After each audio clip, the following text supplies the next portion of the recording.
نحمده ونستعينه ونستغفره ونؤمن به ونتوكل عليه ونعوذ بالله من شرور أنفسنا ومن سيئات أعمالنا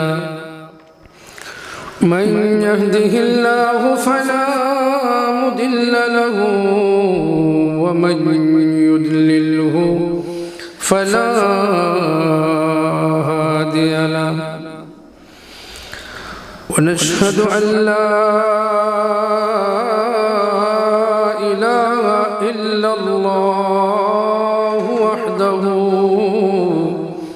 لا شريك له ونشهد أن سيدنا وحبيبنا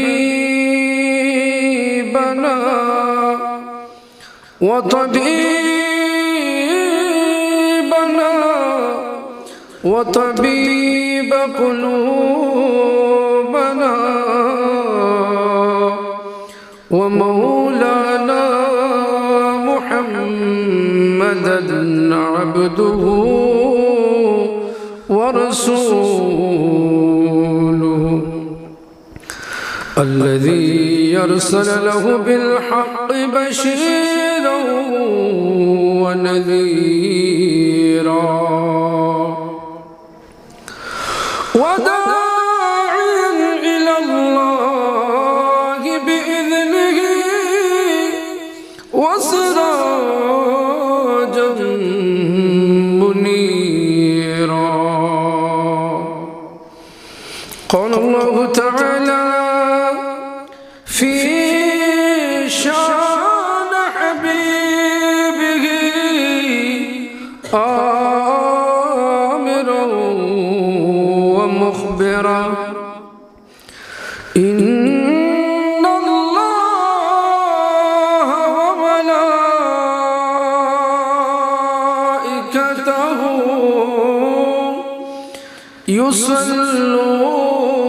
يصلون على النبي يا أيها الذين آمنوا صلوا عليه وسلموا تسليما صلى الله على سيدنا محمد وآله وأصحابه وسلم صلى الله على سيدنا محمد وآله وأصحابه وسلم اللهم صل على سيدنا مولانا محمد وعلى آل سيدنا مولانا محمد معزز حاضرین আসুন খলিফাতুল মুসলিমিন হযরত আবু বকর সিদ্দিক রাদিয়াল্লাহু তাআলা আনহুর পবিত্র উরসে পাক শুরুতেই আমরা মহান আল্লাহ সুবহানাহু ওয়া তাআলার একটু জিকির করি। জিকিরের মাধ্যমে আমরা আমাদের কলবকে একটু জিন্দা করার চেষ্টা করি। বাইরে থেকে যারা আমাকে শুনছেন সকলের প্রতি অনুরোধ, আপনারা এই মহাপবিত্র উরসে পাকে এসে শামিল হয়ে যান। আল্লাহ আল্লাহ আল্লাহু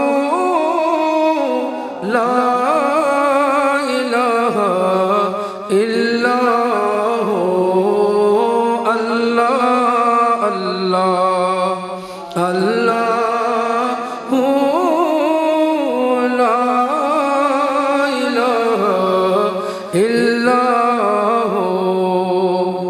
মৌতের তুফান আসবে যখন নবীজি আমার, মৌতের তুফান আসবে যখন নবীজি আমার, দয়া করে দিবেন দেখা, দয়া করে দিবেন দেখা, চেহারায় আনোয়ার নবীজি। আল্লাহ আল্লাহ আল্লাহু লা ইলাহা ইল্লাল্লাহু, আল্লাহ আল্লাহ আল্লাহু লা ইলাহা ইল্লাল্লাহু। রহমতে আলম নূরে মুজসম নবী মুস্তাফা, রহমতে আলম নূরে মুজসম নবী মুস্তাফা, উম্মতের মায়ায় কাঁদেন, উম্মতের মায়ায় কাঁদেন, সোনার মদিনায় নবীজি। আল্লাহ আল্লাহ আল্লাহু লা ইলাহা ইল্লাল্লাহু, আল্লাহ আল্লাহ আল্লাহু লা ইলাহা ইল্লাল্লাহু। আদম থেকে হাওয়া হয়ে আসলেন নবীর নূর, আদম থেকে হাওয়া হয়ে আসলেন নবীর নূর, মায়ামিনার রহমতে, মায়ামিনার রহমতে হলেন তাজাহুর নবীজি। আল্লাহ আল্লাহ আল্লাহু লা ইলাহা ইল্লাল্লাহু, আল্লাহ আল্লাহ।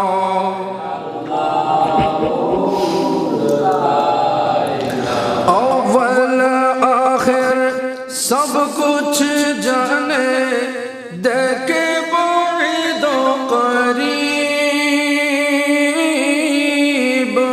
अव्वल आखिर सब कुछ जाने, देखे बाइद करीब, हाजिर नाज़िर शाहिद कासिम, हाजिर नाज़िर शाहिद कासिम, आया सिराजुल मुनीर नबीजी। अल्लाह अल्लाह अल्लाहु ला इलाहा इल्लल्लाहु, अल्लाह अल्लाह अल्लाहु ला इलाहा इल्लल्लाहु। गुनाहगारेर गुनाह झरे नबीजी दरूदे अपना,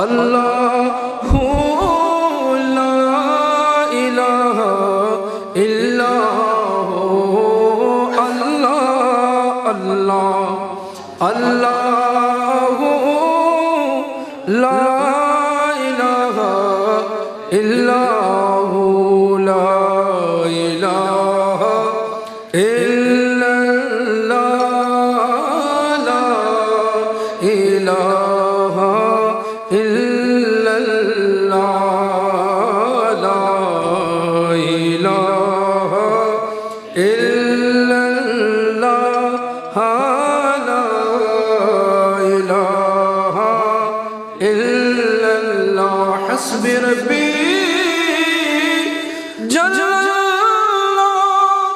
ما فی قلبی غیر اللہ نور محمد صلی اللہ لا الہ الا اللہ لا الہ الا اللہ لا الہ الا اللہ لا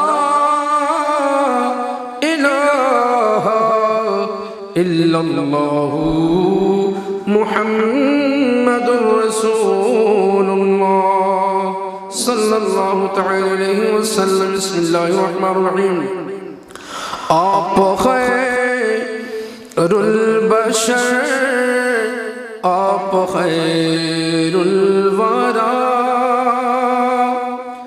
مصطفیٰ مصطفیٰ مصطفیٰ مصطفیٰ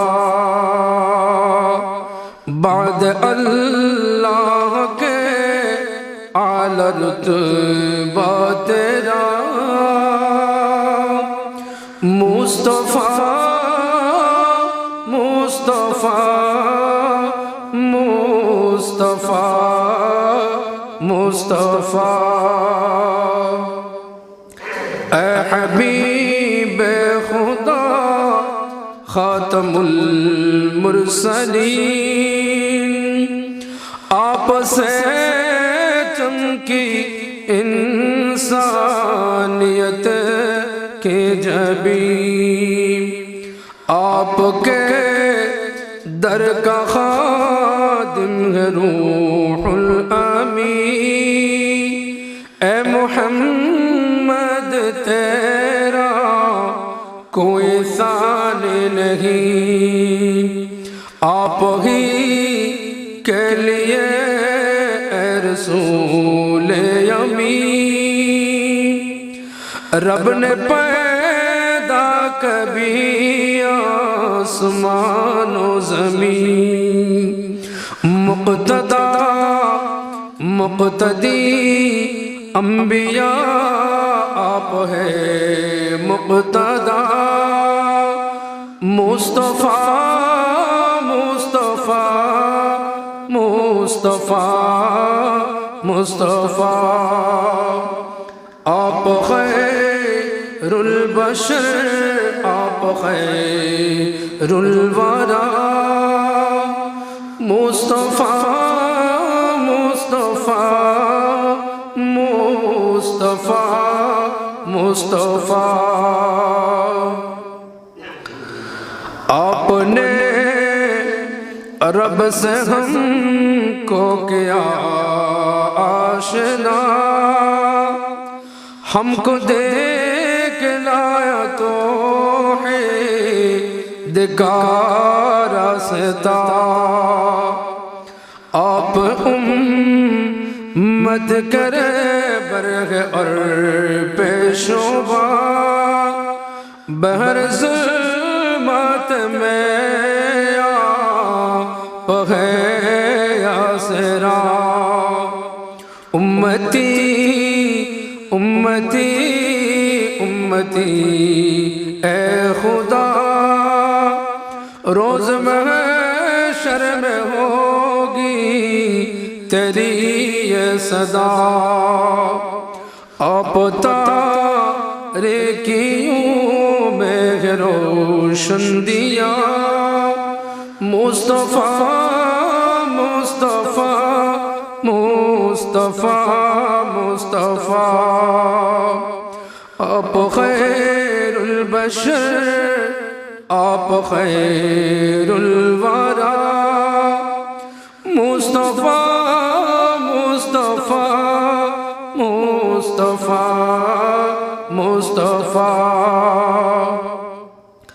आपके दम से रोशन है सोरो हैरा आप शम्सो दुहा आप बदरो दूजा आपके दम से रोशन है सोरो हैरा है सरापा हिदायत तेरी हर आदा मेरे माँ बाप हो आप ही पर फिदा आपके एक इशारे पे मुस्तफा सर झुकाए कमर भी दो टुकड़े होवा पढ़ते हैं तुझ पे आदम बिसल्ले अला मुस्तफा मुस्तफा मुस्तफा मुस्तफा मुस्तफा मुस्तफा मुस्तफा मुस्तफा सल्लल्लाहु तआला अलैहि वसल्लम। আলহামদুলিল্লাহ, মহান রব্বুল আলামিনের দরবারে শুকরিয়া আদায় করছি আল্লাহ জাল্লা শানুহু ঐতিহ্যবাহী মোবারক শাহী জামে মসজিদে প্রতি বছরের ন্যায় এবছরও হযরত আবু বকর সিদ্দিক রাদিয়াল্লাহু তাআলা আনহুর ওরসে পাক উপলক্ষে আজকের এই আজিমুশ শান মাহফিল আপনারা আয়োজন করেছেন। আল্লাহর দরবারে শুকরিয়া আতান বলুন আলহামদুলিল্লাহ। রসুল করিম সাল্লাল্লাহু তাআলা আলাইহি ওয়াসাল্লাম আর পবিত্র কদমে পাকে বেশুমার দুরূদ সালামের হাদিয়া পেশ করছি। আপনাদের শুকরিয়া আদায় করছি যারা এই ওরসে পাক আয়োজন করেছেন। এর আয়োজনের পেছনে যাদের শ্রম রয়েছে, অর্থ রয়েছে, উপস্থিত হয়ে যারা ধন্য করছেন, সকলের শুকরিয়া আদায় করছি। পবিত্র কোরআনুল কারীমের মধ্যে আল্লাহ সুবহানাহু ওয়া তাআলা হযরত আবু বকর সিদ্দিক রাদিয়াল্লাহু তাআলা আনহুকে সাহাবী বলে সরাসরি সার্টিফাইড করেছেন। আমরা আজকে এমন এক সাহাবীর আলোচনায় বসেছি, এমন এক সাহাবীর তাজকিরা করার জন্য বসেছি যেই সাহাবীর শান ও মান স্বয়ং আল্লাহ রব্বুল আলামিন কোরআনে কারীমে বর্ণনা দিয়েছেন। তো আমরা শুরুতে জিকির করলাম, নাত রসুল পাঠ করলাম। এখন আমরা কোরআনে কারীম থেকে দেখব আল্লাহ সুবহানাহু ওয়া তাআলা যেভাবে হযরতে আবু বকর সিদ্দিক রাদিয়াল্লাহু তাআলা আনহুর শান ও মানগুলো তুলে ধরেছেন। আমি অতীতেও আপনাদেরকে কোরআন হাদিস থেকে সিদ্দিক আকবর রাদিয়াল্লাহু তাআলা আনহুর শানগুলো তুলে ধরেছিলাম, আপনারা শুনেছেন।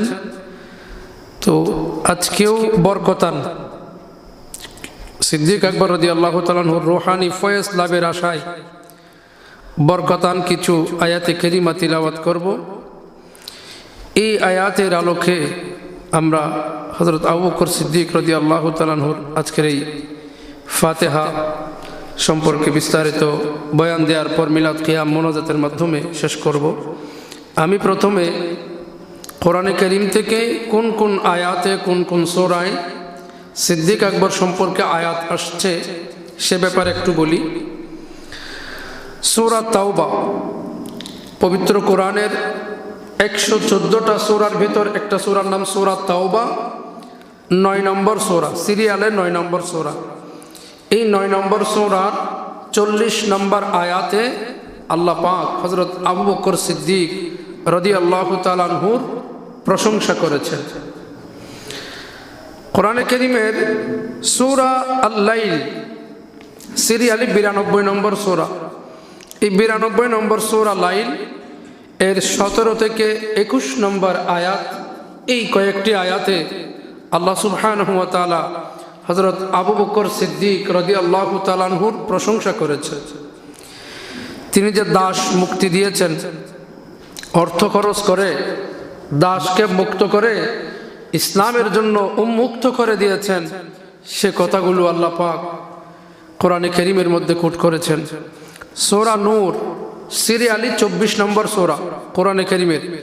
এই সূরার 22 নম্বর আয়াতে মিস্তার যে ঘটনা, সেই ঘটনায় আল্লাহ সুবহানাহু ওয়া তাআলা হযরত আবু বকর সিদ্দিক রাদিয়াল্লাহু তাআলা আনহুর জিকির করেছেন, স্মরণ করেছেন, ওনাকে কোট করেছেন। এবং সূরা তাওবার 100 নম্বর আয়াতেও আল্লাহ যে পূর্বসারীগণের প্রশংসা করেছেন, তাদের মধ্যে প্রথমেই রয়েছে হযরত আবু বকর সিদ্দিক রাদিয়াল্লাহু তাআলা আনহু। সূরা জুমার সিরিয়ালি 39 নম্বর সূরা। এই সূরার 33 নম্বর আয়াতে আল্লাহ পাক সত্যকে সমর্থনকারী এই কথা বর্ণনা করেছেন, সেটা ইনডাইরেক্টলি হযরত আবু বকর সিদ্দিক রাদিয়াল্লাহু তাআলা আনহুকেই মিন করে। কারণ আবু বকর সিদ্দিক রাদিয়াল্লাহু তাআলা আনহুই প্রথম সত্যায়ন করেছিলেন আল্লাহ রসুলের মেরাজকে। ওনাকে সিদ্দিক বলা হয় কারণ উনি সত্যায়ন করেছেন, সত্যবাদী ছিলেন। আল্লাহর নবীর সত্যবাদিতাকে উনি বিনা সন্দেহে বিশ্বাস করেছেন বলে ওনাকে সিদ্দিক বলা হয়। তো এই সিদ্দিক সংক্রান্ত যে আয়াত, সে আয়াতেও মুখাতেব হযরত আবু বকর সিদ্দিক রাদিয়াল্লাহু তাআলা আনহু। সূরা আহজাব সিরিয়ালি 33 নম্বর সূরা। এই সূরার 23 নম্বর আয়াতে ওয়াদা পূরণকারী হিসেবে আল্লাহ যাদের কথা বলেছেন, তাদের মধ্যে অন্যতম যিনি, তিনি হযরত আবু বকর সিদ্দিক রাদিয়াল্লাহু তাআলা। তাহলে আমি 6টি সূরার কথা বললাম, 6টি রেফারেন্স দিলাম। এছাড়াও আবু বকর সিদ্দিক রাদিয়াল্লাহু তাআলা আনহুর ব্যাপারে আরও অন্যান্য সরাসরি অথবা পরোক্ষ আয়াতে কারিমা আসছে। ইয়া আইয়ুহাল্লাযীনা আমানু এর মুখাতেবের মধ্যে আবু বকর সিদ্দিক আছে। আল্লাহ পাক বলেছেন 4 শ্রেণীর মানুষ নিয়ামত প্রাপ্ত। ফাউলাইকা মাআল্লাযীনা আন'আমাল্লাহু আলাইহিম মিনান নাবিয়্যিনা ওয়াস-সিদ্দীকিনা ওয়াশ-শুহাদাই ওয়াস-সালিহিন। এই যে আয়াতে কারিমা, এই আয়াতে কারিমার ভেতরেও আল্লাহ পাক সিদ্দীকিন বলেছেন। 4 শ্রেণীর মানুষকে আল্লাহ বলেন হেদায়েত প্রাপ্ত, নিয়ামত প্রাপ্ত। এই 4 শ্রেণীর মানুষকে আল্লাহ আমাদেরকে অনুসরণ করতে বলেছেন। 4 শ্রেণীর মানুষের মধ্যে নবীর পরে যারা সিদ্দীকিন, এই সিদ্দীকিনের মধ্যে যিনি 1 নম্বর, উনি আবু বকর সিদ্দিক রাদিয়াল্লাহু তাআলা আনহু। একটু দরুদ শরীফ পড়ি। আল্লাহুম্মা সাল্লি আলা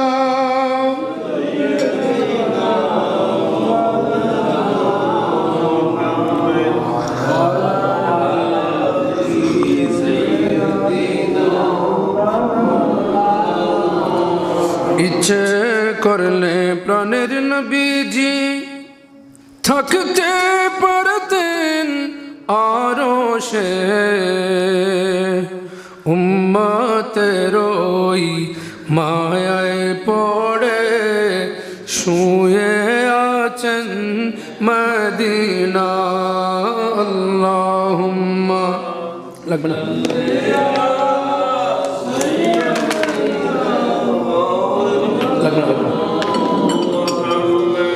ওয়ালা আলি সাইয়্যিদিনা। দুরূদ শরীফের আওয়াজ আরেকটু বাড়িয়ে দেন। আল্লাহুম্মা সাল্লি আলা সাইয়্যিদিনা মাওলানা মুহাম্মদ ওয়ালা আলি।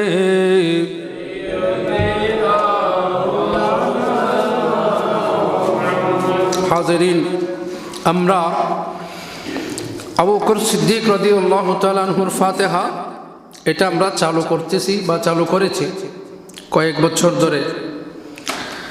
এটা কেন করলাম এটা বারবার আপনাদেরকে বোঝানোর চেষ্টা করতেছি। আমরা এটা করতেছি কারণ একটাই, আবু বকর সিদ্দিক রাদিয়াল্লাহু তাআলা আনহুর রূহানি ফয়েজাতের মাধ্যমে নাজাতের বাঁচার একটা উসিলা তৈরি করা। এ ধরনের উরুসগুলো আমরা করি বাঁচার উসিলা, একটা বাহানা তৈরি করা। ইন্নাল ইনসানা লাফি খুসর, আল্লাহ বলেন মানুষ ভুলের মধ্যে আছে, গুনার মধ্যে আছে। তো মানুষ গুনার মধ্যে থাকবে স্বাভাবিক। আমরা শয়তানের ওয়াসওয়াসা থেকে বাঁচতে পারবো না। শয়তানকে আল্লাহ পাওয়ার দিয়েছে, শয়তান আমাদের রগে রগে প্রবেশ করতে পারবে। তো এই শয়তানের ওয়াসওয়াসা থেকে বাঁচতে হলে আমাদের কিছু ওসিলা লাগবে। এই এগুলো যারা তালাশ করে তারাই হেদায়েতের পথে মতে থাকে। এই আজকের এই ফাতিহা এটা ওসিলার মধ্যে একটা বড় ওসিলা শয়তান থেকে বাঁচার জন্য। এটা আপনি হতাশ হবেন না যে আমরা ছোট করে আয়োজন করতেছি, বিশাল আয়োজন হচ্ছে না, এটা নিয়ে একদম হতাশ হওয়ার দরকার নেই। আমি আপনাদেরকে বলবো এটা নিয়ে কোনো হতাশ হবেন না। এটার ফলাফল দুনিয়াতেও পাবেন, আখিরাতেও পাবেন, এটা আমি একদম ইয়াকিনের সাথে বলতে পারি, আমার দৃঢ় বিশ্বাসের সাথে বলতে পারি। এই যে সিদ্দিক আকবর রাদিয়াল্লাহু তাআলা আনহুর ফাতিহা যদি আপনারা চালিয়ে যান, এটার ফজিলত, এটার উপকারিতা দুনিয়াতেও পাবেন, আখিরাতে তো অবশ্যই পাবেন। কারণ মূল্যবান জিনিসের সাথে লাগলে মানুষ মূল্যবান হয়। মানুষ যখন এটা একদম কমন সেন্স, কোরআনে কারীমের সাথে লাগার কারণে কাপড় দামি হয়ে যায়। কোরআনের রিয়াল যেটা, এটা একটা কাঠের তৈরি একটা কোরআন রাখার একটা বস্তু, রিয়ালটা দামি হয়ে যায় কোরআন লাগার কারণে। নয়তো রিয়ালের মতো আরো অনেক গাছ আছে যেখানে তরকারি রাখা হয়, বিভিন্ন কিছু রাখা হয়, ওটাতে লাথি লাগলে, পা লাগলে কেউ সালাম করবে না। কিন্তু কোরআন বাঁধার যে কাপড়, কোরআনুল কারীম রাখার যে স্থান, যে রিয়াল, এটাতে পা লাগলে মানুষ আদব করবে, সালাম করবে, কারণ এটার সাথে লেগেছে কোরআনুল কারীম। এই লাগার কারণে, সংস্পর্শে থাকার কারণে দামি হয়। সংস্পর্শটা যদি দামি হয় তাহলে যেটা সংস্পর্শ লাগতেছে ওটাও দামি হয়। সংস্পর্শ যদি খারাপ হয় তাহলে এটার সাথে ভালো মানুষ লাগলেও ভালো মানুষ খারাপ হয়ে যায়। এটাকে একদম সহজ ভাষায় বলা হয় সৎসঙ্গে স্বর্গবাস, অসৎ সঙ্গে সর্বনাশ, অথবা সঙ্গ দোষে লোহাও ভাসে। প্রবাদের মধ্যে এভাবেই আসছে। কোরআনে কারীম থেকে আমরা দেখি আল্লাহর মকবুল বান্দার সাথে টাচে থাকার কারণে, সম্পর্কে থাকার কারণে আল্লাহ একটা চতুষ্পদ জন্তু, একটা চতুষ্পদ প্রাণী, কুকুর, এই কুকুরকে পর্যন্ত আল্লাহ পাক দামি বানিয়ে দিয়েছেন। সুবহানাল্লাহ। স্বাভাবিকভাবে কুকুর কোনো দামি প্রাণী নয়। মানুষ কুকুর দেখলেই তাকে তাড়িয়ে দেয়। কুকুরকে এত বেশি মানুষ সম্মান করে না, এবং এটাকে তো মানুষ গালি হিসেবে বলে, গালি। কুকুরকে আমাদের দেশের মানুষ এত ঘৃণা করে, এত নিচু চোখে দেখে, কাউকে যখন গালি দেওয়ার প্রয়োজন হয় তাকে মানুষ কুকুর ডাকে। কুকুর না বললেও কুকুরের বাচ্চা বলে। আমি একটা মানুষ, সে আমাকে কুত্তা বলল অথবা কুত্তার বাচ্চা বলল। দেখেন, চিন্তা করে দেখেন, কুত্তা কুকুরের মতো এরকম নাপাক একটা পশু, ঘৃণিত একটা পশু, এই পশুকে আল্লাহ সুবহানাহু ওয়া তাআলা ওলিদের সাথে গণনা করেছেন শুধু ভালো মানুষের সাথে থাকার কারণে। সুবহানাল্লাহ। এমন একটা কুকুরের কথা আল্লাহ কোরআনে কারিমে বর্ণনা দিয়েছেন, যে কুকুরকে আল্লাহ গণনা করার সময়, ওলিদেরকে গণনা করার সময় কুকুরটাকেও একজন হিসেবে গণেছেন। 7 জন আল্লাহর ওলি আসহাবে কাহাফ, সূরা কাহাফের মধ্যে 7 জন আল্লাহর ওলির কথা আছে। এই যে কয়জন, 7 জন, 7 জনের মধ্যে 7 জনই কি মানুষ নাকি 7 জনের মধ্যে একজন কুকুর, এটা নিয়েও গবেষণা আছে। 6 জন মানুষ, 1 জন কুকুর, মিলিয়ে হয়ে গেল 7 জন। আবার কেউ কেউ বলতেছেন যে না, 7 জন মানুষ 1 জন কুকুর, 8 জন। এই যে গণনাটা কয়জন, এই গণনার মধ্যে আল্লাহ সুবহানাহু ওয়া তাআলা মানুষের সাথে একটা কুকুরকেও একটা জন হিসেবে ইনক্লুড করেছেন, অথচ এটা কুকুর। কারণ কি? এই কুকুরের ফজিলতের কারণ হচ্ছে এই কুকুর ওলিদের সাথে সাথে গিয়েছে। সুবহানাল্লাহ। ওলিদের পেছনে পেছনে যাওয়ার কারণে একটা কুকুর এটা দামি কুকুর হয়ে গিয়েছে। এই কুকুরের নাম, এই কুকুরের কথা কোরআনে কারীমের মতো অদ্বিতীয় গ্রন্থে স্থান পেয়েছে, এবং এই কুকুর জান্নাতি কুকুর। এই কুকুরের কারামত প্রকাশ হয়েছে। সুবহানাল্লাহ বলেন। কুকুরের কারামত, একটা কুকুর কারামত দেখানো শুরু করে দিয়েছে। এই কুকুর মানুষের মতো কথা বলেছে, শুধু ওলির সাথে থাকার কারণে। ওলির নিসবতে একটা কুকুর মানুষের মতো কথাও বলেছে। একটা কুকুর 309 বছর ওলিদের সাথে ঘুমিয়েছে। 309 বছর ওলির সাথে ঘুমিয়েছে। একটা কুকুর 300 বছর বাঁচে না, একটা কুকুর 100 বছরও বাঁচে না। সেই জায়গায় 309 বছর একটা কুকুর ওলিদের সাথে ঘুমিয়ে একটা কারামত প্রদর্শন করেছে। এই ফজিলত লাভ করার কারণ হচ্ছে সুহবত, সঙ্গ, ভালো সুহবত, ভালো সঙ্গ লাভের কারণে। বহু কারামত আমি আপনাদের শোনাইতে পারি কোরআন থেকে এবং হাদিস থেকে। শুধু সুহবতে থাকার কারণে, সুহবতে থাকার কারণে সাধারণ পাবলিক থেকে অসাধারণ হয়ে গিয়েছে। সাহাবী যারা, এরা সাহাবী কেন, কিভাবে হলেন? নবীর সুহবতে, নবীর সংস্পর্শে থাকার কারণে সাহাবী সাহাবী হয়ে গেলেন। তাবেঈনগণ কেন মর্যাদা পেলেন? তারা সাহাবীর সুহবত পেয়েছেন, সাহাবীকে স্মরণ করেছেন। তো আল্লাহ সুবহানাহু ওয়া তাআলা আমাদেরকে দুনিয়ায় পাঠিয়েছেন, দায়িত্ব ছাড়া তো পাঠাই নাই, দায়িত্ব দিয়েই পাঠিয়েছেন। আমরা দায়িত্বের কথা ভুলে গিয়েছি। আমরা যারা এই আপনাদেরকে সতর্ক করছি, আমাদেরকে আল্লাহ পাক কিছু সামান্য জ্ঞান দিয়েছেন কোরআন হাদিসের, ওই জ্ঞানের আলোকে আপনাদেরকে সতর্ক করছি, আপনাদেরকে দ্বীনের পথে, হেদায়েতের পথে রাখার চেষ্টা করছি।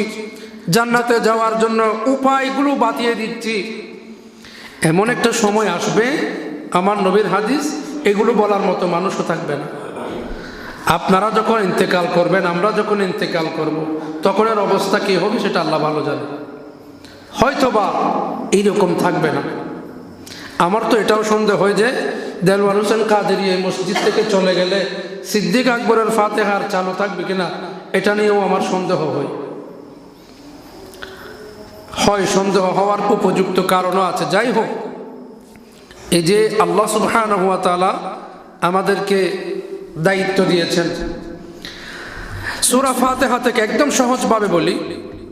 সূরা ফাতিহার মধ্যে আল্লাহ সুবহানাহু ওয়া তাআলা বলেন, বান্দা তোমরা বলো আলহামদুলিল্লাহি রাব্বিল আলামিন। এটার অর্থ হচ্ছে, হে আল্লাহ আপনি মহান, আমাদের যত প্রশংসা আছে সব প্রশংসা আলামিনের যিনি রব তার জন্য। আলহামদু মানে প্রশংসা, সব প্রশংসা। লিল্লাহি আল্লাহর জন্য, রব্বিল আলামিন যিনি আলামিনের রব। আলামিন মানে আমাদের এই দুনিয়াকে আলম বলে, আলম। এরকম আরো অনেক দুনিয়া আছে। এই দুনিয়ায় আমরা মানুষ আছি, জিন আছি, আর এই ধরনের আরো অনেক দুনিয়া আছে যেগুলোতে মানুষ এবং জিন না থাকলেও আল্লাহর অন্যান্য সৃষ্টি আছে, ফেরেশতারা আছে, বহু দুনিয়া আছে। এক একটা দুনিয়াকে বলে আলম। আর সবগুলো দুনিয়াকে একসাথে বলে আলামিন।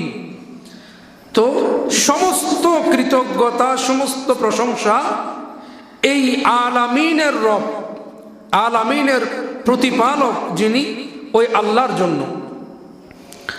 আর রহমানের রহিম, যিনি রহমান, যিনি রহিম, যিনি দয়াবান, যিনি দয়ালু, করুণাময়।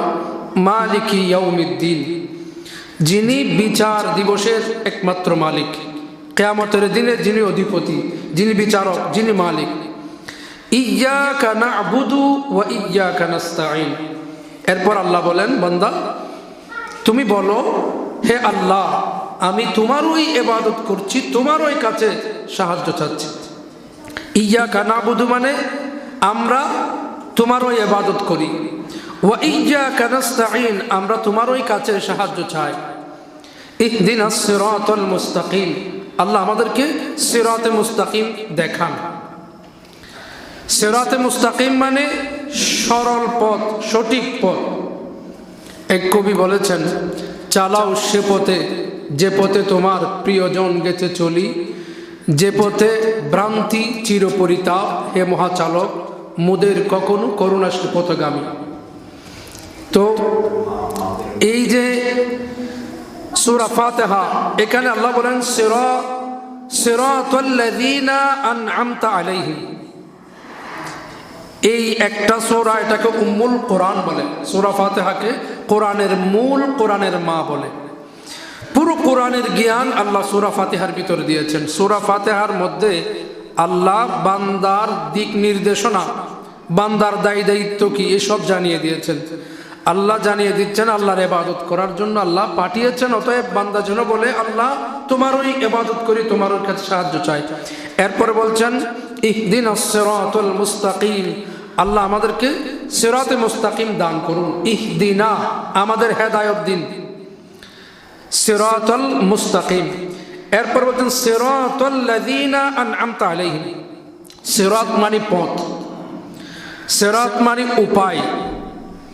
আল্লাহ আমাদেরকে সরল পথ, মুস্তাকিম মানে সরল পথ, আল্লাহ আমাদেরকে সরল পথ, সহজ পথ, জান্নাতের পথ দেখান।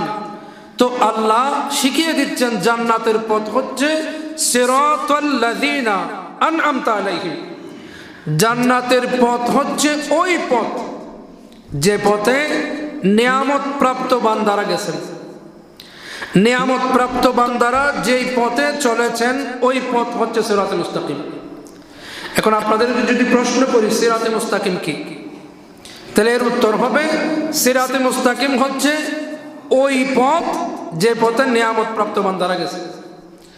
সিরাতে মুস্তাকিম হচ্ছে ওই পথ যে পথে নিয়ামত প্রাপ্ত বান্দারা চলেছেন। এক কথা এটাকে যদি আরো সহজ করি, নিয়ামত প্রাপ্ত বান্দাদের চলাফেরা, নিয়ামত প্রাপ্ত বান্দাদের কথাবার্তা, নিয়ামত প্রাপ্ত বান্দাদের জীবনী অনুসরণের নাম হচ্ছে সিরাতে মুস্তাকিম। আপনাদের কি বুঝাইতে পারছি? সিরাতে মুস্তাকিম হচ্ছে এমন কাজ কারবার করা যে কাজ কারবারগুলো নিয়ামত প্রাপ্ত বান্দারাও করেছেন। তাহলে এটাকে সিরাতে মুস্তাকিম বলছে। সূরা ফাতিহার ভিতর আমরা বারবার সিরাতে মুস্তাকিম আল্লাহর কাছে চাই। ইহদিনা, আল্লাহ আমাদেরকে দিন দেখান সিরাতাল মুস্তাকিম। ইহদিনাস সিরাতাল মুস্তাকিম, আল্লাহ আমাদেরকে সিরাতে মুস্তাকিম দান করেন। এরপরেই আল্লাহ জানিয়ে দিচ্ছেন সিরাতে মুস্তাকিম কি জানো? সিরাতে মুস্তাকিম হচ্ছে এমন জীবন যেই জীবন নিয়ামত প্রাপ্ত বান্দারা গড়ে গিয়েছেন। সিরাতাল্লাযীনা আন'আমতা আলাইহিম গায়রিল মাগদুবি আলাইহিম ওয়ালাদ-দাল্লিন। আল্লাহ এমন কোন পথে আমাদেরকে পরিচালিত করিয়েন না যেই পথে গজবপ্রাপ্ত, ভ্রান্ত, অভিশপ্ত বান্দারা পরিচালিত হয়েছিল। আল্লাহ এই পথ থেকে পানা চায়। তারপর সবাই আমরা বলতেছি আমিন, আল্লাহ আপনি কবুল করুন। তাহলে সূরা ফাতিহা এটা আমরা নিয়মিত পড়ছি না? নিয়মিত পড়ছি, নামাজের ভিতর পড়ছি বটে, কিন্তু এটার উপর আমল নাই। সূরা ফাতিহা নামাজে আসতেছি, নামাজে পড়তেছি, প্রত্যেকে পড়তেছি সূরা ফাতিহা। সূরা ফাতিহার ভিতর আল্লাহ যে মেসেজ দিয়েছেন, সূরা ফাতিহার ভিতর আল্লাহ যে এলম যেই শিক্ষা দিয়েছেন এই শিক্ষাকে আমরা জীবনে বাস্তবায়ন করছি না। আল্লাহ বলছেন নিয়ামত প্রাপ্ত বান্দা যারা আছে এরা যেভাবে চলেছে এইভাবে চলার নাম সিরাতে মুস্তাকিম। তো নিয়ামত প্রাপ্ত বান্দা কারা এটা জানতে হবে, তারা কিভাবে চলেছেন এটা জানতে হবে, তারপর না আমি আমার জীবনকে সিরাতে মুস্তাকিম করতে পারবো। তো আল্লাহ বলে দিচ্ছেন নিয়ামত প্রাপ্ত বান্দা চার ধরনের মানুষ। ফাউলাইকা মাআল্লাযীনা আনআমা আল্লাহু আলাইহিম মিনান নাবিয়্যিন ওয়াস-সিদ্দীকিন ওয়াশ-শুহাদা'i ওয়াস-সালিহিন। আল্লাহ বলেন নিয়ামত প্রাপ্ত বান্দা হচ্ছে 4 শ্রেণীর মানুষ। কয় শ্রেণী? 4 শ্রেণীর মানুষ। এই 4 শ্রেণীর মানুষ যেভাবে জীবন যাপন করেছেন তাদেরকে অনুসরণ করলে সিরাতে মুস্তাকিম হয়ে যাবে। এই 4 শ্রেণীর মানুষ যেইভাবে কথাবার্তা বলেছেন ওইভাবে কথাবার্তা বললে সিরাতে মুস্তাকিম হয়ে যাবে। 4 শ্রেণীর মানুষ যেভাবে নিজের জীবন গঠন করেছেন, যেভাবে চলেছেন, যেভাবে খেয়েছেন, যেভাবে ব্যবহার করেছেন, তাদের চাল চলন জীবন যাপন যদি অনুসরণ করি, রব্বুল আলামিন বলেন বান্দা তুমি সঠিক পথে থাকবে, তুমি সিরাতে মুস্তাকিমে থাকবে, তুমি জান্নাতের পথে থাকবে। আমার ভাইয়েরা, আমরা দুনিয়ায় আসছি জান্নাত তালাশ করব, এটাই তো আমাদের দায়িত্ব। শয়তান আমাদেরকে গুমরা করবে, শয়তান আমাদেরকে ওয়াসওয়াসা দিবে, শয়তানের সাথে জিহাদ করে, শয়তানের সাথে যুদ্ধ করে জান্নাতের পথে যদি থাকতে চায়, আল্লাহ বলেন 4 শ্রেণীর মানুষকে অনুসরণ করতে হবে। এই 4 শ্রেণীর মধ্যে 1 নম্বর হচ্ছে নবী, নবীদের জিন্দেগি, নবীদের জীবন। 2 নম্বর হচ্ছে সিদ্দিক, সিদ্দিকের মধ্যে যিনি আউয়াল তিনি হচ্ছেন আবু বকর সিদ্দিক। আবু বকর সিদ্দিক, ওনার জিন্দেগি জানার দরকার আছে। উনি কিভাবে চলেছেন, কিভাবে কথাবার্তা করেছেন, কিভাবে ইবাদত রিয়াজত করেছেন, কিভাবে পরিবার সংসার করেছেন, সিদ্দিক আকবরকে জানার দরকার আছে কোরআনে কারীমের আয়াত অনুযায়ী। এরপর ওয়াশ-শুহাদা, শহীদগণ যেভাবে চলেছেন, ওয়াস-সালিহিন, আল্লাহর আউলিয়া কেরাম যেভাবে চলেছেন। 4 নম্বর হচ্ছে সালেহিন, আউলিয়া কেরাম। 1 নম্বর নবী, 2 নম্বর সিদ্দিক, 3 নম্বর শুহাদা, 4 নম্বর আউলিয়া কেরাম। আমরা আজকে আউলিয়া কেরাম নিয়ে অনেক বেশি উচ্ছ্বসিত, কিন্তু 2 নম্বর যেটা আছে সিদ্দিক, এটা নিয়ে আমরা অনেকে জানিও না। কত বড় আমাদের জন্য আফসোসের বিষয়, সিদ্দিক সম্পর্কে আমরা জানিও না, শুহাদা সম্পর্কে আমরা জানিও না। শুধু মুহররম আসলে আমরা শুহাদায়ে কারবালা করি কিছুটা, তাও আমরা কোটি কয়েক মানুষ, সবাই করে না। তাহলে মানুষ মেইন স্ট্রিম থেকে মানুষ এখন অনেক দূরে সরে গেছে। কোরআন হাদিসের যেটা পথ, সেই পথ মত থেকে আমরা অনেক দূরে সরে গেলাম। কিয়ামতের আলামত, কিয়ামত সন্নিকটে, যার কারণে দিন দিন মানুষ কমে যাবে, মসজিদ বাড়বে, মসজিদ সুসজ্জিত হবে, মুসল্লিও বাড়বে, কিন্তু ঈমানটা চলে যাবে। আল্লাহর নবীজি বলেছেন মসজিদ বাড়বে, মাটির ঘর পাকা হবে, কাঁচা ঘর পাকা হয়ে যাবে, একটা ঘরও কাঁচা থাকবে না, সব পাকা হয়ে যাবে। আমরা হাদিসের বাস্তবায়ন দেখতে পাচ্ছি। 20 বছর আগেও যেভাবে কাঁচা ঘর ছিল এখন আর ওভাবে নাই, সব পাকা হয়ে যাচ্ছে। মানুষের আর্থিক সামর্থ্য বাড়তেছে, এমন পরিস্থিতি আসবে যাকাত দেওয়ার জন্য মানুষ খুঁজে পাওয়া যাবে না, সবাই স্বাবলম্বী হয়ে যাবে। অর্থ, বিত্ত, সম্পদ যত বাড়বে দিন ধর্মের প্রতি অনুভূতি তত কমবে। আজকের এই ফাতেহার জন্য যখন আপনারা যারা আয়োজন করতেছেন, যখন আপনারা ফাতেহার জন্য কাউকে বলেছেন যে আজকে সিদ্দিক আকবরের ফাতেহা হবে, অনেক কোটিপতি, অনেক লক্ষপতি ধনী মানুষ আছে, হয় 100 টাকা দিয়েছে, আবার হয় দেব বলে দেয় নেই, আছে না নেই? উনি 100 টাকা দিয়েছে অথচ ওনার কাছে 1000 টাকা হাতের ময়লা, এরকম নেই? আছে। তো এইভাবে সিদ্দিক আকবর রাদিয়াল্লাহু তাআলা আনহুর জন্য, ওনার ফাতিহা করার জন্য খরচ করার জন্য ওনার কাছে টাকা নেই, কিন্তু অন্যান্য মন্দ কাজে ওনার খরচ করার জন্য ওনার যথেষ্ট টাকা আছে। এই যে এটা আলামত, এটা কিয়ামতের আলামত। আমরা ভাগ্যবান এই জন্য, আল্লাহর দরবারে আমরা শুকরিয়া করবো এই জন্য যে এই পরিস্থিতিতেও, যে সময়ে মানুষ সঠিক পথ থেকে দূরে সরে যাচ্ছে, এই পরিস্থিতিতেও যে আমরা সিরাতে মুস্তাকিমে ধরে রাখার, আগলে ধরে রাখার চেষ্টা করতেছি, আল্লাহ যে এই চেষ্টায় আমাদেরকে সামিল করেছেন, এই জন্য আল্লাহর দরবারে শুকর, আলহামদুলিল্লাহ। আমরা যতজনই হই না কেন, এটা আমি একেবারে গ্যারান্টি ইয়াকিনের সাথে বলতে পারি, এটা অলাভে যাচ্ছে না। এই সময়টা, এই ফাতিহাটা, এটা অবশ্যই অবশ্যই আমাদের জন্য নাজাতের ওসিলা হবে। আমি বলতে চাচ্ছিলাম সুহবত সিদ্দিক আকবরের সাথে, অতএব আমাদের ভয়ের কারণ নাই। এমন এক ফাতিহায় বসেছি যেটা সিদ্দিক আকবরের জন্য, যে সিদ্দিক আকবর নবীর সাথে সম্পর্ক, যে সিদ্দিক আকবরের কথা কোরআনে আছে। অন্যান্য আমরা অনেক জায়গায় গরু, মহিষ, ছাগল দিয়ে দিচ্ছি, ওনার কথা কোথাও নাই, না কোরআনে আছে না হাদিসে আছে, না উনি সত্যিকার অর্থে আল্লাহর ওলি, এটা পর্যন্ত আমরা অনেকে জানি না। সবাই ওলি বলতেছে, আমরাও গিয়েছি ওলির ওরস করছি বিশাল আকারে। একটা উরুস করার জন্য, একটা উরুস করলে আমরা সেখানে অনেক কিছু দিই, নির্দ্বিধায় দিই, 500, 1000, 20,000, আর এটাকে একটা উরুসের মতো করে এটাকে এই বিশাল একটা আয়োজন হয়ে যাচ্ছে। আমি উরুস কেন্দ্রিক যা হচ্ছে তার বদনামি করতেছি না, বাস্তবতা বলতেছি।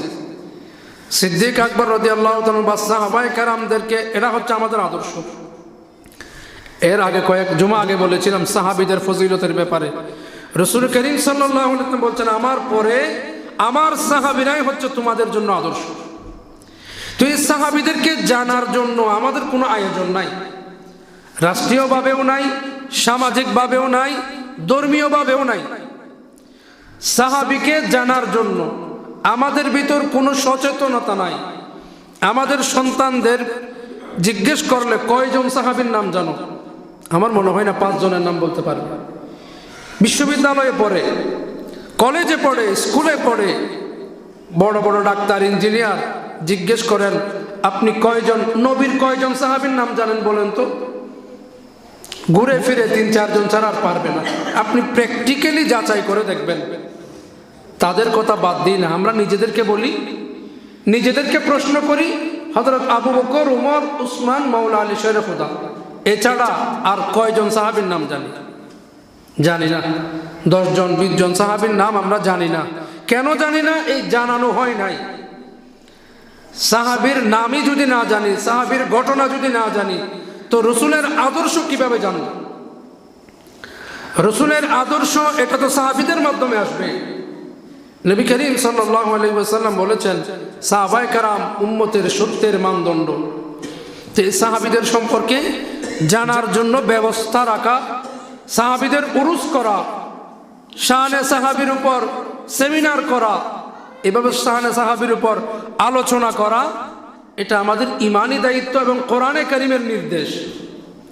সাহাবী সম্পর্কে জানা, নবী সম্পর্কে জানা, শহীদ সম্পর্কে জানা, অলি সম্পর্কে জানা। তো মেইন ধারা থেকে আমরা বের হয়ে গেছি, আমরা এখন উল্টা পথে যাচ্ছি। ইসলাম যেভাবে চলতে বলেছেন ওই পথে মতে আমরা নাই, আমরা উল্টা পথে, সব দিক দিয়ে উল্টা পথে।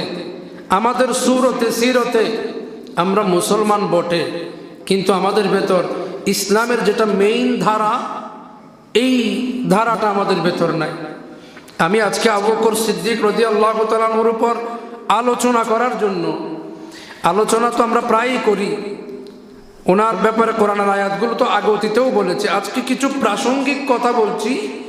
এই প্রাসঙ্গিক কথাগুলো এগুলাও জানা দরকার, শোনা দরকার। কারণ আমার এই আলোচনা আপনারা যেভাবে এখানে বসে শুনতেছেন, বিভিন্ন মানুষ বিভিন্ন দেশ থেকে, বাংলাদেশেরও বিভিন্ন প্রান্ত থেকে আপনাদের সাথে শুনতেছে, একই সাথে লাইভের মাধ্যমে এই আলোচনা বিভিন্ন জায়গা থেকে শুনতেছে।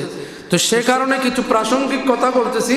সিদ্দিক আকবর রাদিয়াল্লাহু তাআলা আনহুর ফাতিহা উরুস করা কি কারণে অতীব জরুরি, এগুলো এজন্য বলতেছি কারণ সিদ্দিক আকবর রাদিয়াল্লাহু তাআলা আনহুর সংস্পর্শ, সুহবত, ওনার আলোচনা যদি করি, তাহলে ওনার আমাদের প্রতি ওনার কাছে একটা ভালোবাসা পয়দা হবে, আমাদের প্রতি একটা মহব্বত তৈরি হবে। এটা তো নিশ্চিত আবু বকর সিদ্দিক রাদিয়াল্লাহু তাআলা আনহুর সাথে কিয়ামতের ময়দানে আমাদের দেখা হবে, এটা তো নিশ্চিত। সব মানুষের দেখা হবে। আবু বকর সিদ্দিক রাদিয়াল্লাহু তাআলা আনহু আমার নবীর পাশে থাকবেন। কিয়ামতের ময়দানে নবীর সাথে সবার দেখা হবে না? অবশ্যই দেখা হবে। কিয়ামত এটা তো সাজাবেন শুধু নবীকে দেখানোর জন্য। আল্লাহ কিয়ামতের আয়োজনটাই করবেন নবীর শান কেমন এটা বোঝানোর জন্য। সুবহানাল্লাহ। বেহেশতের লতায় লতায় পাতায় পাতায় নবীর নাম, আরশে আল্লাহর নামের পাশে নবী নামের মনোগ্রাম, নবী নামের মনোগ্রাম।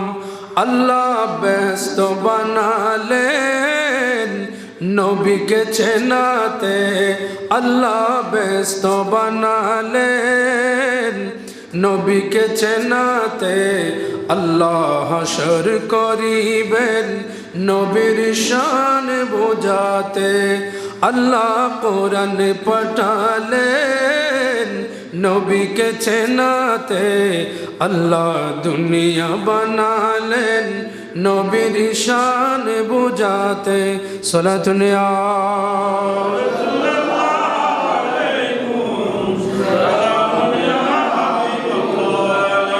হাজরিন, কিয়ামতের ময়দানে আল্লাহ নবীকে শান দিবে। আসা আন ইয়াবাসাকা রাব্বুকা মাকামাম মাহমুদা, মাকামে মাহমুদে নবীজি থাকবেন।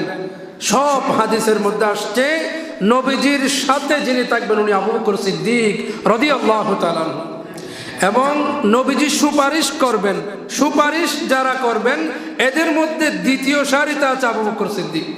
1 নম্বরে নবী, 2 নম্বরে সাহাবায়ে কেরাম, 3 নম্বরে তাবেঈন, 4 নম্বরে আউলিয়ায়ে কেরাম। এইভাবে সুপারিশ করবে। আলেম উলামাও সুপারিশ করবে। আপনার মসজিদের ইমাম, মুয়াজ্জিন, খতিব ওনারাও সুপারিশ করবে যদি মুত্তাকি হয়, যদি আল্লাহ ওয়ালা পরহেজগার ইমানদার হয় ওনারাও সুপারিশ করবে। হাফেজ ওনারাও সুপারিশ করবে। তো এভাবে সুপারিশ বিশেষ বিশেষ শ্রেণীর মানুষ করার অধিকার রাখবে কিয়ামতের ময়দানে। সুপারিশ মানে কি? গুনাহ অনেক বেশি, ওজনের পাল্লা, গুনার পাল্লা ভারী হয়েছে, জাহান্নামের দিকে টানাটানি করতেছে ফেরেশতারা, উনি যাইতে চাচ্ছে না, ফেরেশতারা টানে। এই মুহূর্তে সামনে যাদেরকে দেখবে নবীগণ আছেন, সিদ্দিক আছেন, শহীদ আছেন, পরিচিত মানুষ আছেন, পরিচিত আলেম আছেন, চিৎকার করে করে বলবে, ওগো আল্লাহর বান্দারা আমাকে একটু বাঁচান, আমাকে তো ধরে জাহান্নামে নিয়ে যাচ্ছে, আমাকে একটু বাঁচান। এই মুহূর্তে আল্লাহ যাদেরকে পাওয়ার দিবেন, নবীগণ, সিদ্দিকগণ, শহীদগণ, আউলিয়া কেরামগণ, মুত্তাকি, পরহেজগার, মুমিনগণ, এদের কাছে পাওয়ার থাকবে। এরা যখন ফেরেশতাকে বলবে, ওরে ফেরেশতা আমি ওকে চিনি, ওকে নিও না, ওই বান্দার খাতিরে ফেরেশতা তাকে ছেড়ে দিবে। এটার নাম সুপারিশ। সুবহানাল্লাহ।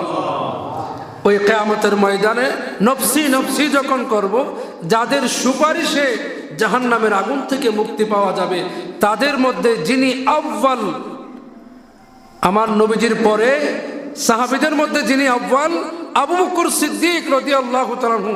ওনার উরুস যদি আমরা আজকে বাংলাদেশে বসে করি তো কিয়ামতের ময়দানে ওনার সুহবত আশা করা যায়, ওনার মহব্বত, ওনার ভালোবাসা আশা করা যায়। আমি যদি সিদ্দিক আকবরের নামই না জানি, ওনার কথাই না বলি, তো ওনার থেকে আমি সুপারিশ চাইব কোন মুখে? ওনাদের তাজকিরা করছি আজকে আমরা। আবু বকর সিদ্দিক, উমর ফারুক, উসমান জিন্নুরাইন, মাওলা আলী শের খুদা রাদিয়াল্লাহু তাআলা আনহুম সহ সকল সাহাবায়ে কেরামের নামে সূরা ফাতিহা, সূরা ইখলাস, দরুদ শরীফ, মিলাদ, কিয়াম এগুলো পড়ে ওনাদের উদ্দেশ্যে সওয়াব বকশিশ করে দেবে। ওনাদের কাছে আমাদের এই সওয়াবগুলো চলে যাবে। ফেরেশতারা গিয়ে বলবে বাংলাদেশ থেকে, রাউজান গহিরা মুবারক কিলশাহী জামে মসজিদ থেকে অমুকের বান্দা অমুক, অমুকের বান্দা অমুক, এইভাবে একজন একজন আমাদের সবার নাম ধরে ধরে নামগুলো সিদ্দিক আকবরের কাছে উপস্থাপন করা হবে। সুবহানাল্লাহ। এটা আমার মুখের বানোয়াট মিথ্যা কথা নয়, এটা হাদিস শরীফ। হাদিস শরীফের মধ্যে এভাবেই আসছে ঈসা আলাইহিস সওয়াব পৌঁছানো। আপনি যাদের নামে সওয়াব পৌঁছিয়ে দিচ্ছেন এ সওয়াব তাদের আমলনামায় যোগ হচ্ছে, ফেরেশতারা তাদেরকে বলতেছে এ সওয়াব কে পাঠিয়েছে এটাও বলবেন। নবীজির পাশে শুয়ে আছেন আবু বকর সিদ্দিক রাদিয়াল্লাহু তাআলা আনহু। আমরা যখন এখান থেকে সিদ্দিক আকবরের কথাগুলো বলতেছি, উনার প্রশংসা করতেছি, উনার শান ও মান গাইতেছি, উনার জন্য সওয়াব প্রেরণ করছি, সিদ্দিক আকবরের রেকর্ডের মধ্যে আমাদের নাম উঠে যাচ্ছে। পাশে আমার নবীও আছেন, নবীজি সাল্লাল্লাহু আলাইহি ওয়াসাল্লাম। এটা চিন্তা করেন না, একসাথে আল্লাহর নবীও আছেন, সিদ্দিক আকবরও আছেন, হযরত ওমর ফারুক রাদিয়াল্লাহু তাআলা আনহু আছেন, তিনজন একসাথে শুয়ে আছেন। ইমানদার মুমিনের আকীদা, আল্লাহর নবীগণ সাহাবীগণ এরা আপন রওজা মুবারকে এখনো জিন্দা আছে। নবী হায়াতুন নবী, নবীজি শুনেন বান্দা পূর্ব থেকে পশ্চিম, উত্তর থেকে দক্ষিণ, যেই প্রান্ত থেকে হোক, পৃথিবীর যেই প্রান্ত থেকে হবে হোক, বান্দা যদি নবীকে সালাম দেয়, নবী সালামের উত্তর দেয়, নবীজি দেখেন সব কিছু। তো এখন পাশে আমার নবীর পাশে আবু বকর সিদ্দিক আছে। আমাদের আজকের আমলনামাগুলো নিয়ে যাওয়া হলো আবু বকর সিদ্দিকের কাছে। সিদ্দিক আকবর যখন বলবেন, সিদ্দিক আকবর তো আমার নবীর এমন বন্ধু, এমন আপন, সিদ্দিক আকবর রাদিয়াল্লাহু তাআলা আনহু আমার নবীকে বাদ দিয়ে কোনো কথাই বলেন না, আমার নবীকে কোনো কথা না শুনিয়ে রাখেন না, যে কোনো কথা আমার নবীকে গিয়ে বলতেন, জীবনের সব কিছু আমার নবীকে শেয়ার করতেন। এই যে আমাদের আমলনামাগুলো, আমাদের এই সিদ্দিক আকবরের ব্যাপারে এই সূরা ফাতিহা, সূরা ইখলাসের এই সওয়াবগুলো যখন সিদ্দিক আকবরের সামনে ফেরেশতারা উপস্থাপন করবে, সিদ্দিক আকবর আমার দৃঢ় বিশ্বাস এটাও আমার নবীকে শেয়ার করবেন, ইয়া রাসূলুল্লাহ আপনার উম্মতরা বাংলাদেশ থেকে আমার জন্য আজকে ফাতিহার সওয়াব পাঠিয়েছে। আলহামদুলিল্লাহ, আমার নবী দেখবেন, আমার নবী শুনবেন। নবী সিদ্দিক আকবরকে এত ক্লোজ, এত আপন বন্ধু হিসেবে স্থান দিয়েছেন নিজের সাথে। এখনো পর্যন্ত যিনি আছেন আবু বকর সিদ্দিক বলেছেন, ও আমার বন্ধুরা, আমি যখন মারা যাব, আমি মারা যাওয়ার পর তোমরা গিয়ে আমার নবীকে জিজ্ঞেস করবে, ইয়া রাসূলুল্লাহ আপনার বন্ধু সিদ্দিক আকবর রাদিয়াল্লাহু তাআলা আনহু আপনার সাথে একটু থাকতে চায়, আপনি কি জায়গা দিবেন? তো সাহাবায়ে কেরাম, অন্যান্য সাহাবায়ে কেরাম এরা বললেন ঠিক আছে, আপনি ইন্তেকাল করলে আমরা এই কাজটা করব, ওসিয়ত করিয়েছেন। সাহাবীরা জিজ্ঞেস করেন নাই, ও আবু বকর আপনি এটা কি বলছেন? নবী যদি ইন্তেকাল করেছেন ওনাকে কি আবার জিজ্ঞেস করা যায়? যিনি ইন্তেকাল করেছেন জিজ্ঞেস কিভাবে করব? এ কথা সাহাবীরা বলেন নাই। কারণ কি? কারণ সাহাবীরা জানে আমার নবী ইন্তেকাল করে নাই। আমার নবী ইন্তেকাল করলেও ওই রূহটা আল্লাহ আবার ফেরত দিয়ে দিয়েছে, এটা সাহাবীদের আকীদা ছিল। সাহাবায়ে কেরাম আমার নবীর জানাজা পড়েন নাই, সুবহানাল্লাহ বলেন না। আপনি পৃথিবীর সমস্ত তাফসীর কিতাব দেখেন, ইতিহাসের কিতাব দেখেন, হাদিসের কিতাব দেখেন, এটা আপনি মানুষকে গ্যারান্টির সাথে বলতে পারবেন যে আমার নবীর জানাজা হয়েছে, এই মর্মে কোনো তথ্য পাওয়া যায় না, কোনো হাদিস নাই, কোনো ইতিহাস নাই। তো নবীর কি হয়েছে? নবীর জানাজা যদি না হয় কি হয়েছে? হাদিসের মধ্যে আসছে, কিতাবের মধ্যে আসছে, আল্লাহর নবী ইন্তিকাল করার পর নবীজি যখন আর কথাবার্তা বলছেন না, আল্লাহর দিদারে চলে গেলেন। এবার সাহাবায়ে কেরামের মধ্যে স্তব্ধ অবস্থা, কেউ কারো দিকে তাকাচ্ছে না, সবাই শুকে পাথর হয়ে গিয়েছে। হযরত ওমর ফারুক রাদিয়াল্লাহু তাআলা আনহু তিনি তরবারি বের করলেন। কেউ কেউ যখন বলাবলি করতেছে নবী মুহাম্মদ সাল্লাল্লাহু আলাইহি ওয়াসাল্লাম ইন্তিকাল করেছে, অনেক মুনাফিক আছে না, এরা পাশাপাশি বলাবলি করতেছে হয়েছে শেষ।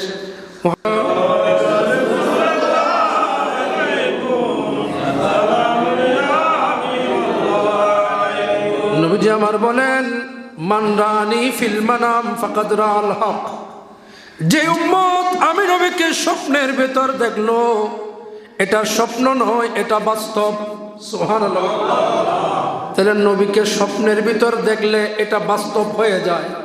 আমার নবী বলেন, যে আমাকে ঈমানের চোখে দেখলো স্বপ্নের মধ্যে অথবা জাগ্রত অবস্থায়, ওই বান্দার জন্য জাহান্নামের আগুন হারাম হয়ে যায়, জান্নাত ওয়াজিব হয়ে যায়।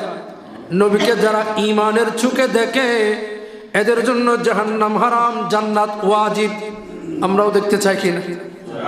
চান আপনারা?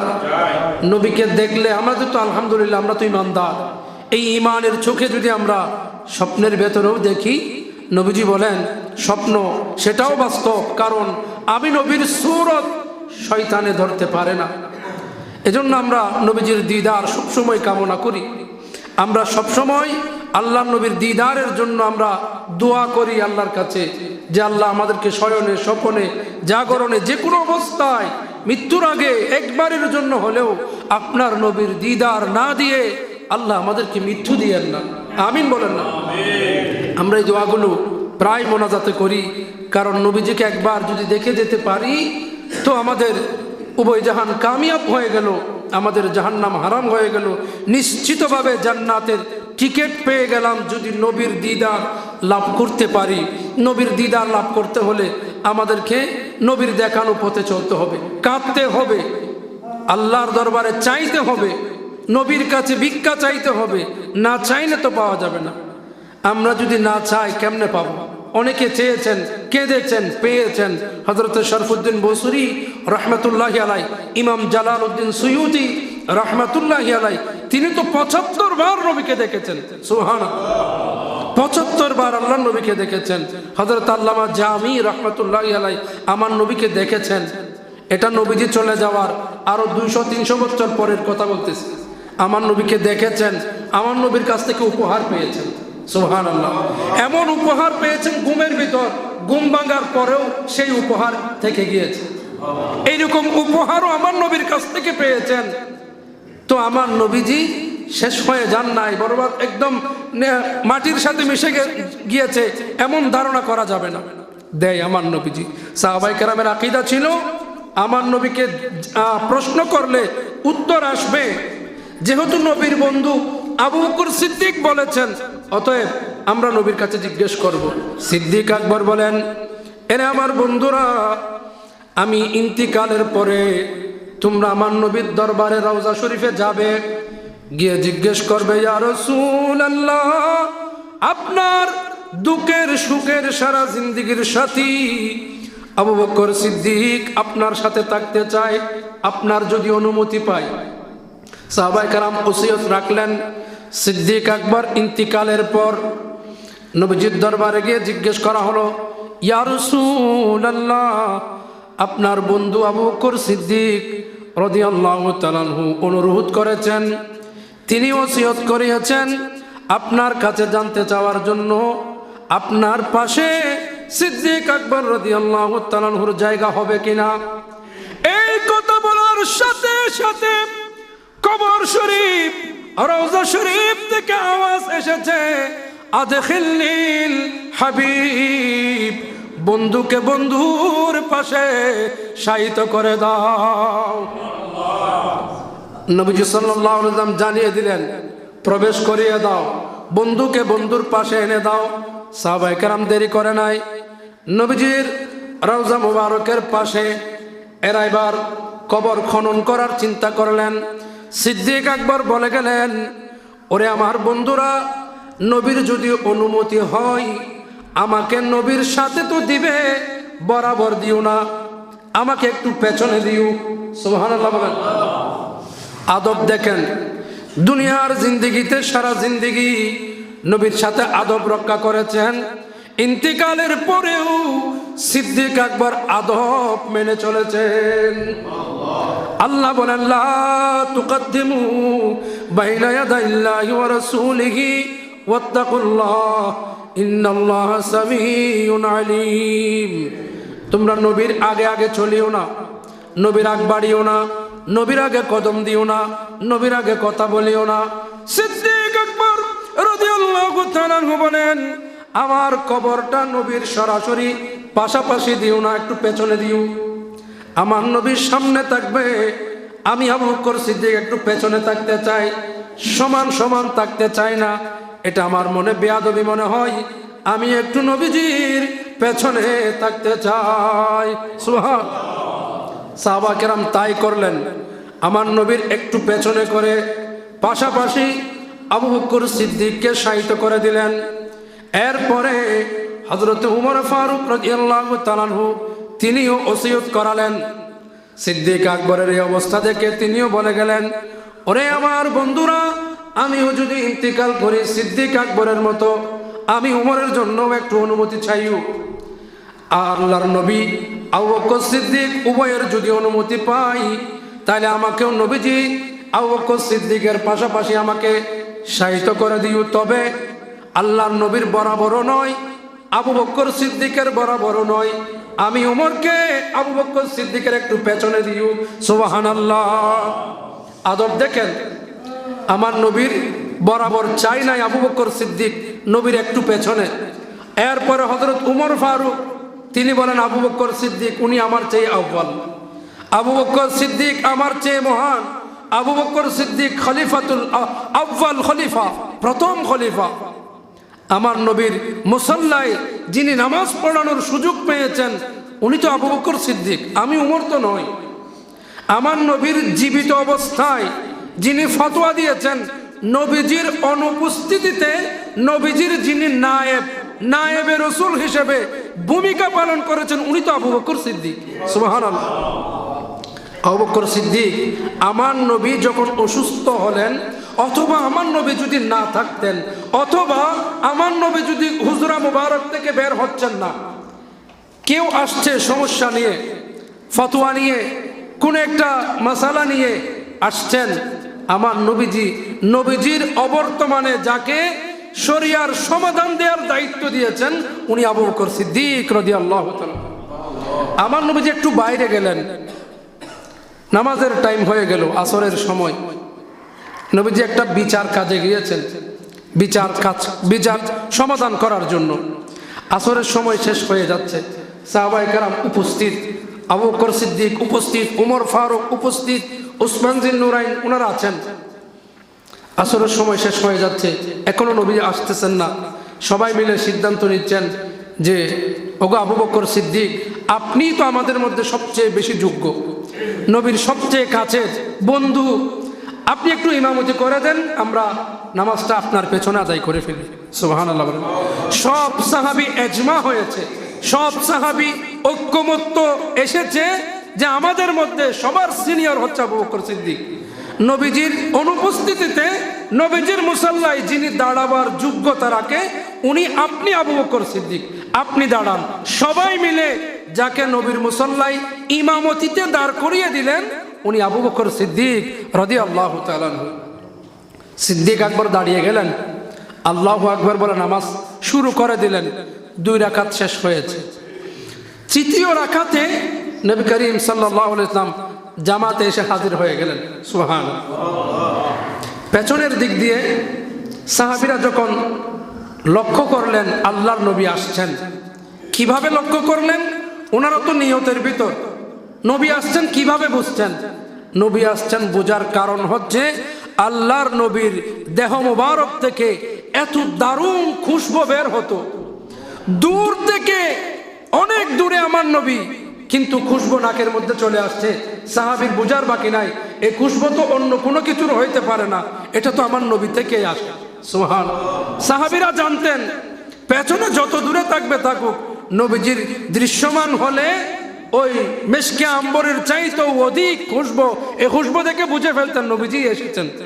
এমন খুশবু তো আর কারো হইতেই পারে না, আমার নবীজি এমন। পেছনে থাকলে অটোমেটিক বোঝা যায় নিশ্চয় নবীজি এসেছে। তো সাহাবীরা এরা নিশ্চিত হয়ে গিয়েছেন, নবীজি যখন আসছেন এরা সবাই নিশ্চিত আমাদের নবী আসছেন। এবার সাহাবায়ে কেরাম কি করলেন? এরা ফিরে গেলেন। নামাজের ভেতর এদের চেহারাটা আল্লাহর নবীর দিকে হয়ে গেল। সুবহানাল্লাহ। নামাজ কি ভেঙে গেছে? ভাঙে নাই। আমি আপনি নামাজের ভিতর যদি পেছনে তাকায় থাকবে নামাজ? থাকবে না। কিন্তু এরা সবাই, এরা বলেন আমাদের কেবলা, আমাদের কাবা তো রাসূল। সুবহানাল্লাহ।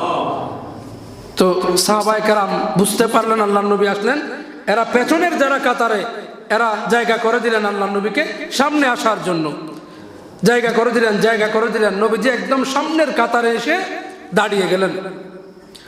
অন্যান্য সাহাবা, আবু বকর সিদ্দিক তো নামাজের ধ্যানে আছেন, উনি আল্লাহর ধ্যানে চলে গেলেন। এদিকে খবর নাই, আল্লাহর ধ্যানে এক মনে নামাজের ভিতর উনি ঢুকে গেলেন। ওনারা এমন যে নামাজের ভিতর এমনভাবে ধ্যানে ঢুকে যেতেন, পায়ে যদি বর্ষাও লাগতো, তীরও লাগতো, খবর থাকতো না। সুবহানাল্লাহ বলেন। হযরত আলী রাদিয়াল্লাহু তাআলা আনহু পায়ে তীর ঢুকেছে, তীর, এই তীর বের করতে উনি কষ্ট পাচ্ছেন। তো বলেন যে এখন তীর বের করিও না, আমি নামাজের নিয়ত করি, আমি যখন নামাজে ঢুকে যাব তারপর তীরটা বের করিও। সুবহানাল্লাহ বলেন। বলে আমি যদি নামাজে ঢুকে যাই তখন আমি আর দুনিয়ার হুঁশে থাকবো না, তখন তীর বের করলে আমার ব্যথা লাগবে না, এমনি যদি তীর বের করো আমি অনেক কষ্ট পাই। তো ওনাদের নামাজ এমন ছিল, আবু বকর সিদ্দিক নামাজের ভিতর ঢুকে গেলেন, দুনিয়ার কোনো খবর নাই। এদিকে সাহাবায়ে কেরাম হাতের মধ্যে ভাবে তালি দিচ্ছে, হাতের মধ্যে তালি দেওয়া শুরু করেছে, মানে আবু বকর সিদ্দিকের দৃষ্টি আকর্ষণ করতে চাচ্ছে যে সিদ্দিক আকবর, রাসূল তো এসে গেছেন। এবার বারবার যখন আওয়াজ হচ্ছে, হঠাৎ আবু বকর সিদ্দিকের খেয়াল আসলো কি ব্যাপার, পিছনের মুসল্লি যারা এরা তালি দিচ্ছে কেন। এটা চিন্তা করতে না করতেই ওনার নাকে খুশবু আসছে, রাসূলুল্লাহ আসছে। রাসূলুল্লাহর আসার সেই অনুভূতি উনি ফিল করতে পারলেন, সাথে সাথে উনি নামাজের মুসল্লা থেকে পেছনে চলে আসলেন। আল্লাহ রসুলকে উনি সামনে দিতে চাচ্ছেন, রাসূল করিম সাল্লাল্লাহু আলাইহি ওয়াসাল্লাম ইশারা করতেছে আদায় করে দাও না। আল্লাহর নবী আবু বকর সিদ্দিককে বলেন, সিদ্দিক তুমি আদায় করে দাও না, তুমি নামাজ পড়ো। কিন্তু সিদ্দিক একবার বলেন, ইয়া রাসূলুল্লাহ মাফ করবেন, আমার দ্বারা সম্ভব হবে না, আপনার উপস্থিতিতে আমি ইমামতি করব, এটা আমি পারবো না, ইয়া রাসূলুল্লাহ দয়া করে আপনি যান। আল্লাহর নবীজি আসলেন, সুবহানাল্লাহ বলেন।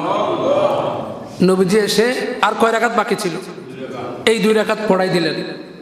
2 রাকাত আবু বকর সিদ্দিক পড়িয়েছেন, 2 রাকাত আমার নবীজি পড়িয়েছেন। আমি বোঝাতে চাচ্ছি আবু বকর সিদ্দিক উনি কেমন মকামের সাহাবী, যিনি আল্লাহ রসুলের সাথে শেয়ার ভাগাভাগি করে আসরের নামাজ পড়িয়েছেন। সুবহানাল্লাহ, এমন ক্লোজ আমার নবীর সাথে। এবং নবীজি যখন অসুস্থ ছিলেন, আল্লাহর নবী অসুস্থ অবস্থায় সিদ্দিক আকবরকে নায়েব করে দিলেন, বলে আবু বকর আমি তো পারছি না, তুমি যাও নামাজটা পড়াই দাও, আমার পরিবর্তে তুমি একটু ইমামতি করো। নবীর পরিবর্তে যাকে ইমামতের দায়িত্ব দিয়েছেন উনি আবু বকর সিদ্দিক রাদিয়াল্লাহু তাআলা আনহু। আল্লাহর নবীজির পরিবর্তে আবু বকর সিদ্দিক যখন নামাজ পড়াচ্ছিলেন, নবী করিম সাল্লাল্লাহু আলাইহি ওয়াসাল্লাম হুজরা মুবারক খুললেন, জানালা দরজা পর্দা টেনে নবীজি দেখতে লাগলেন উম্মতরা নামাজ কিভাবে পড়ে। আল্লাহর নবী যখন দরজা খুললেন, এটাও বুখারীর হাদিস, নবীজি পর্দাটা একটু সরালেন যে উম্মতরা দেখতেছেন কিভাবে নামাজ পড়তেছেন, উম্মতের পরিস্থিতি আল্লাহর নবী দেখতে লাগলেন। তো নবী যখন দরজা খুললেন বা পর্দাটা খুললেন, সাথে সাথে আল্লাহর নবীর ওই খুশবু সব সাহাবীর ভিতর চলে এসেছে। সুবহানাল্লাহ, সাহাবায়ে কেরাম সবাই মনে করেছে এই তো রাসূল আসতেছেন, সবাই উচ্ছ্বসিত আনন্দিত হয়ে গেলেন। এত আনন্দিত হলেন, সবাই মনে করতেছেন দরজা যেহেতু খুলেছেন, পর্দা যেহেতু খুলেছেন, আমার নবী মনে হয় আসতেছে। নামাজের ভেতরে সব সাহাবী আমার নবীর দিকে তাকাই ফেললেন। সুবহানাল্লাহ, মসজিদে নববীতে আমরা এখানে তো পশ্চিম দিকে ফিরে নামাজ পড়ছি, মসজিদে নববীতে এইদিকে ফিরে নামাজ পড়ি, অর্থাৎ তাদের জন্য কেবলা এদিকে। এদিকে মনে করেন নবীজির হুজরা, এদিকে হুজরা, আল্লাহর নবী এখানে ঘরে থাকবেন, আর এখান থেকে মসজিদ, ওইদিকে মনে করেন মিম্বার।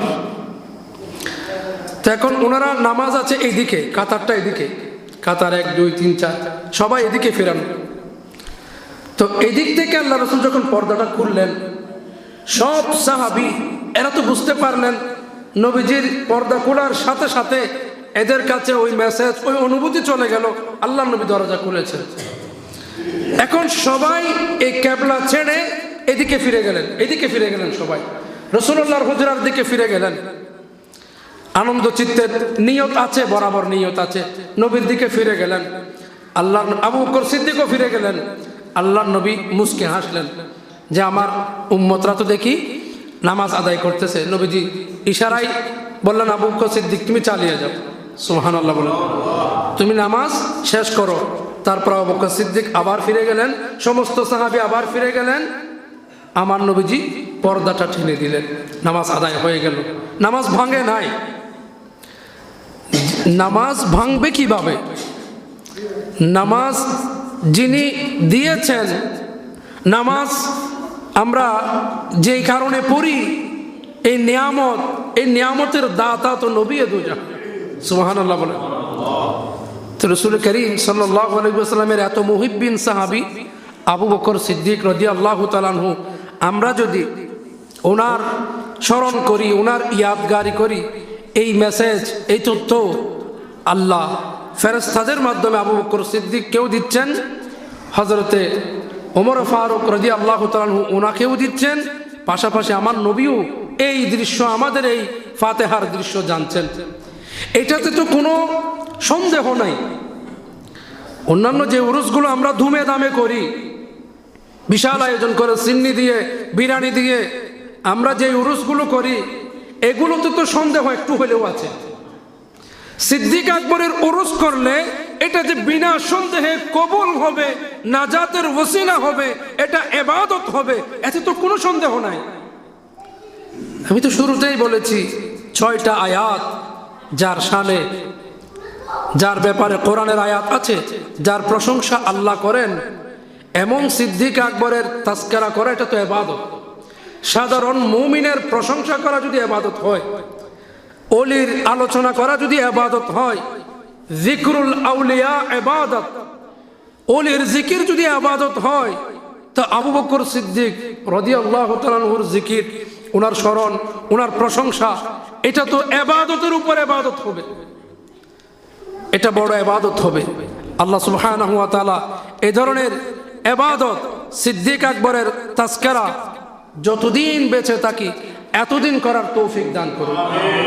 আমি আপনাদের কাছে আজকে অনুরোধ জানাবো, যারা আমাকে শুনতেছেন, হয় মোবারকখিল অথবা অন্য কোনো প্রান্ত থেকে, জমাদিল উলামা আসলে আপনারা চেষ্টা করবেন ঘরোয়াভাবে হলেও, এলাকায় যদি নাও হয়, সবাই তো আর মোবারকখিল শাহী জামে মসজিদ না, অন্য অন্য জায়গায় অন্য মসজিদ আছে, এই মসজিদে তো আমরা আয়োজন করে করি।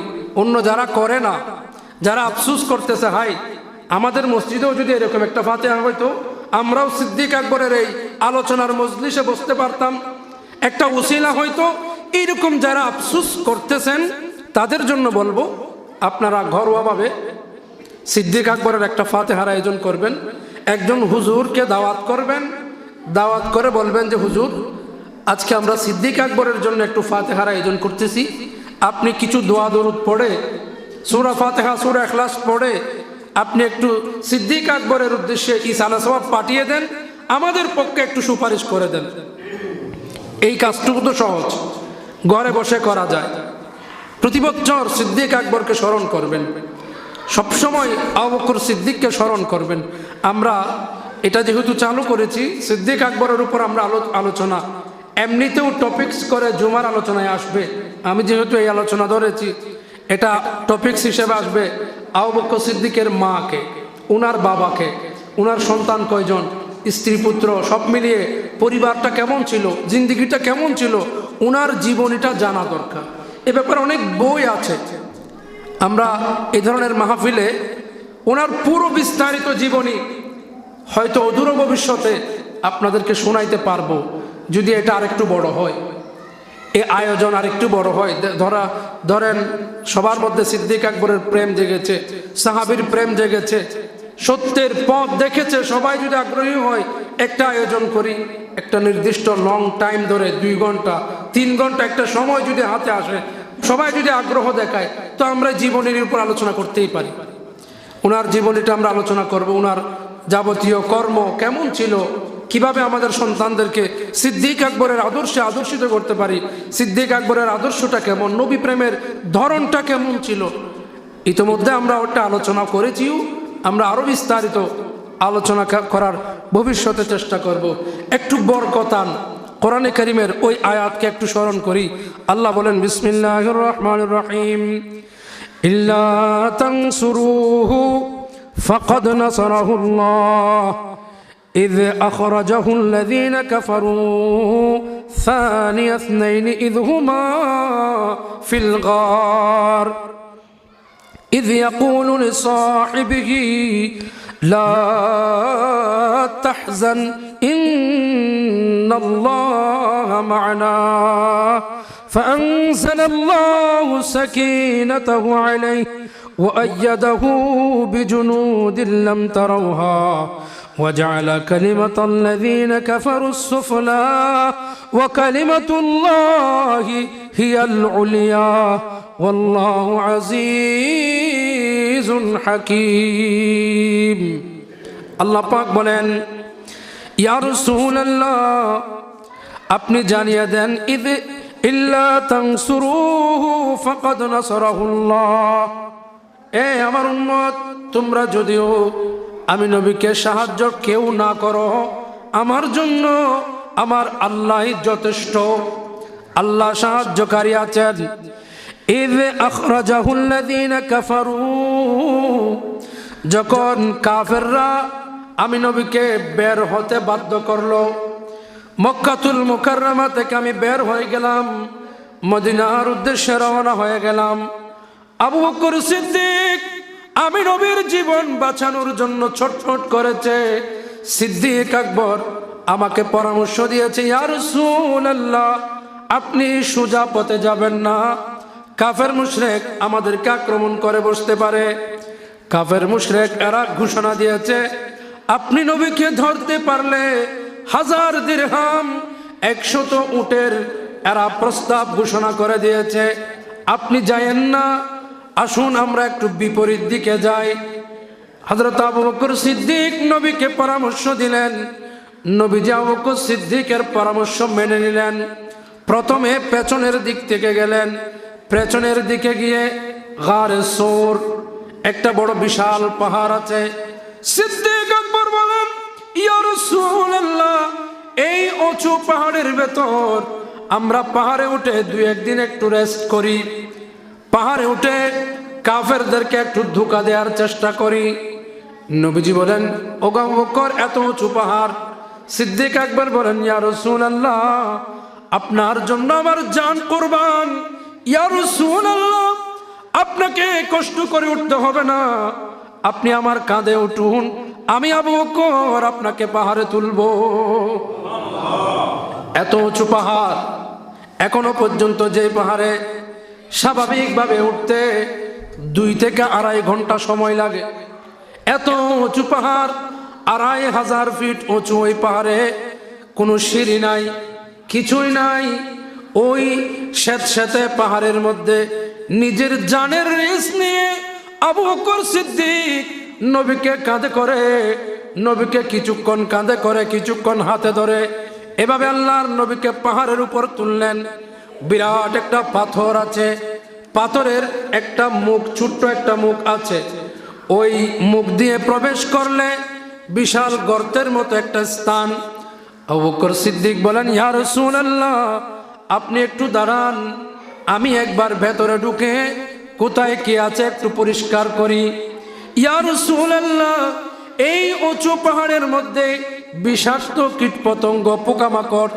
সাপ বিচ্ছু থাকতে পারে আমি একটু গিয়ে আপনার জন্য বিছানা প্রস্তুত করি নবীজি বাইরে দাঁড়ালেন প্রথমে আবু বকর সিদ্দিক ভেতরে ঢুকলেন ঢুকে নিজের কাপড় ছিঁড়ে ছিঁড়ে গর্তগুলো তিনি বন্ধ করতে লাগলেন এভাবে সবগুলো গর্ত বন্ধ করার পর নিজের হাত দিয়ে নিজের কাপড় দিয়ে পাথর পরিষ্কার করে দিলেন এবার বললেন ইয়া রাসূলুল্লাহ আপনি আসতে পারেন নবীজি প্রবেশ করলেন প্রবেশ করার পর ছোট্ট একটা জায়গা দাঁড়ানোর মতো অবস্থান নাই আমি সচক্ষে সেখানে গেলাম আমি গিয়ে ওখানে আমার নবীর খুশবু মুবারক লাভ করলাম আলহামদুলিল্লাহ এখনো নবীর খুশবু পাওয়া যায় যাদের শক্তি সামর্থ্য আছে উমরায় গিয়েছেন হজে গিয়েছেন একটু গারে সুরে উঠে দেখবেন ওখানে গিয়ে আমার নবীর ফিলটা নেবেন অনুভব করবেন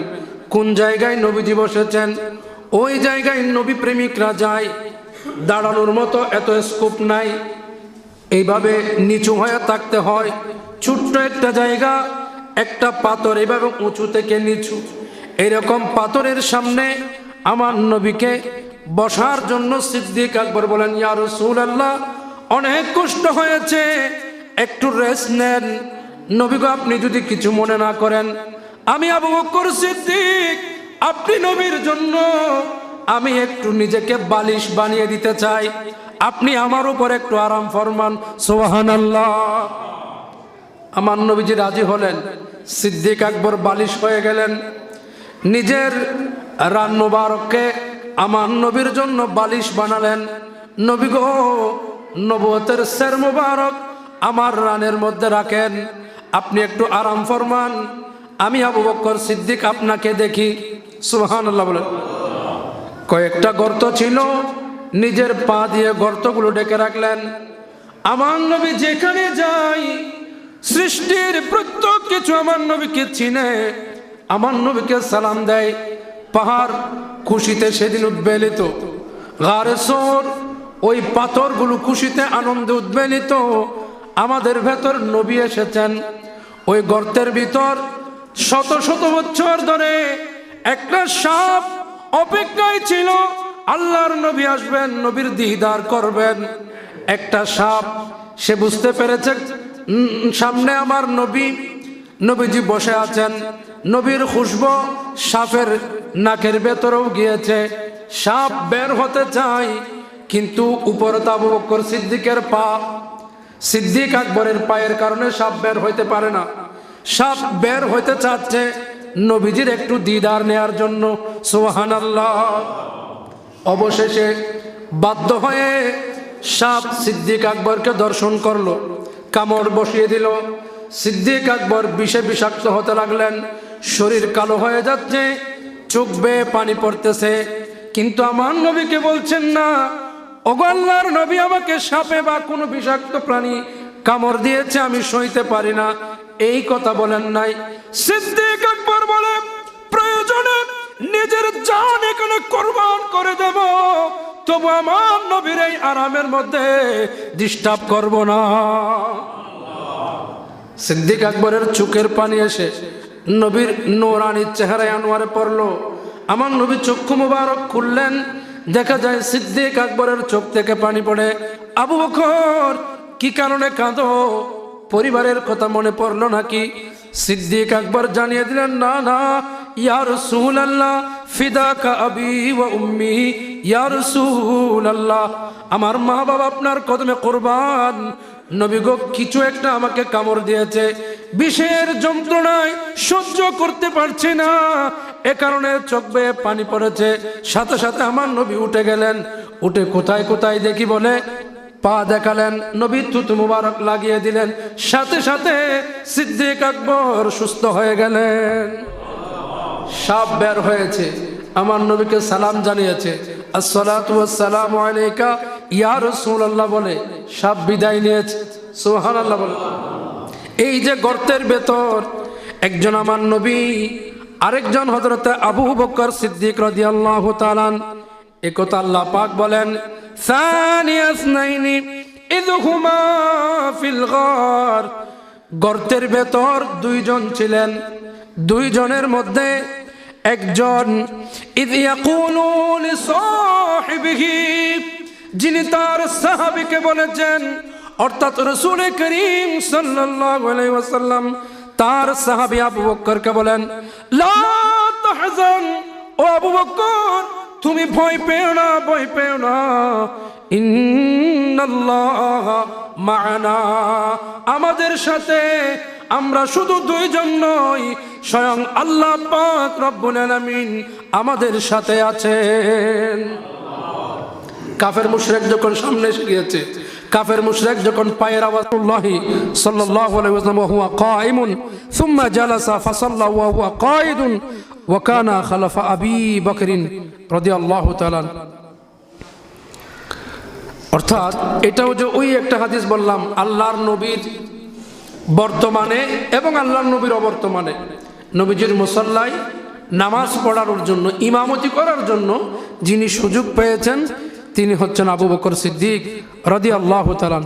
এবং আবু বকর সিদ্দিকের তিনি যে জান্নাতি সুসংবাদ প্রাপ্ত, এ ব্যাপারেও হাদিস আসছে। قال رسول الله صلى الله عليه وسلم আবু বকরিন ফিল জান্নাহ, আল্লাহর নবী বলেন আবু বকর সিদ্দিক জান্নাতি। একটু জোরে বলেন না সুবহানাল্লাহ। হযরতে আবি সাঈদ খুদরি আবু মুসা আশআরী রাদিয়াল্লাহু তাআলা তিনি এবং আল্লাহর নবী, এই ঘটনা আপনাদেরকে বলেছি কিনা মনে নাই আমার, কোথাও বলেছি, শুনলে হয়তো মনে পড়বে আপনাদের। আল্লাহর নবী এবং আবু বকর সিদ্দিক একসাথে যাচ্ছেন, মাঝখানে একটা খেজুর বাগান, নবীজি খেজুর বাগানে প্রবেশ করলেন। ছোট্ট একটা ঘর আছে, মাটির ঘরের মতো, ওই ঘরে আল্লাহর নবীজি প্রবেশ করবেন।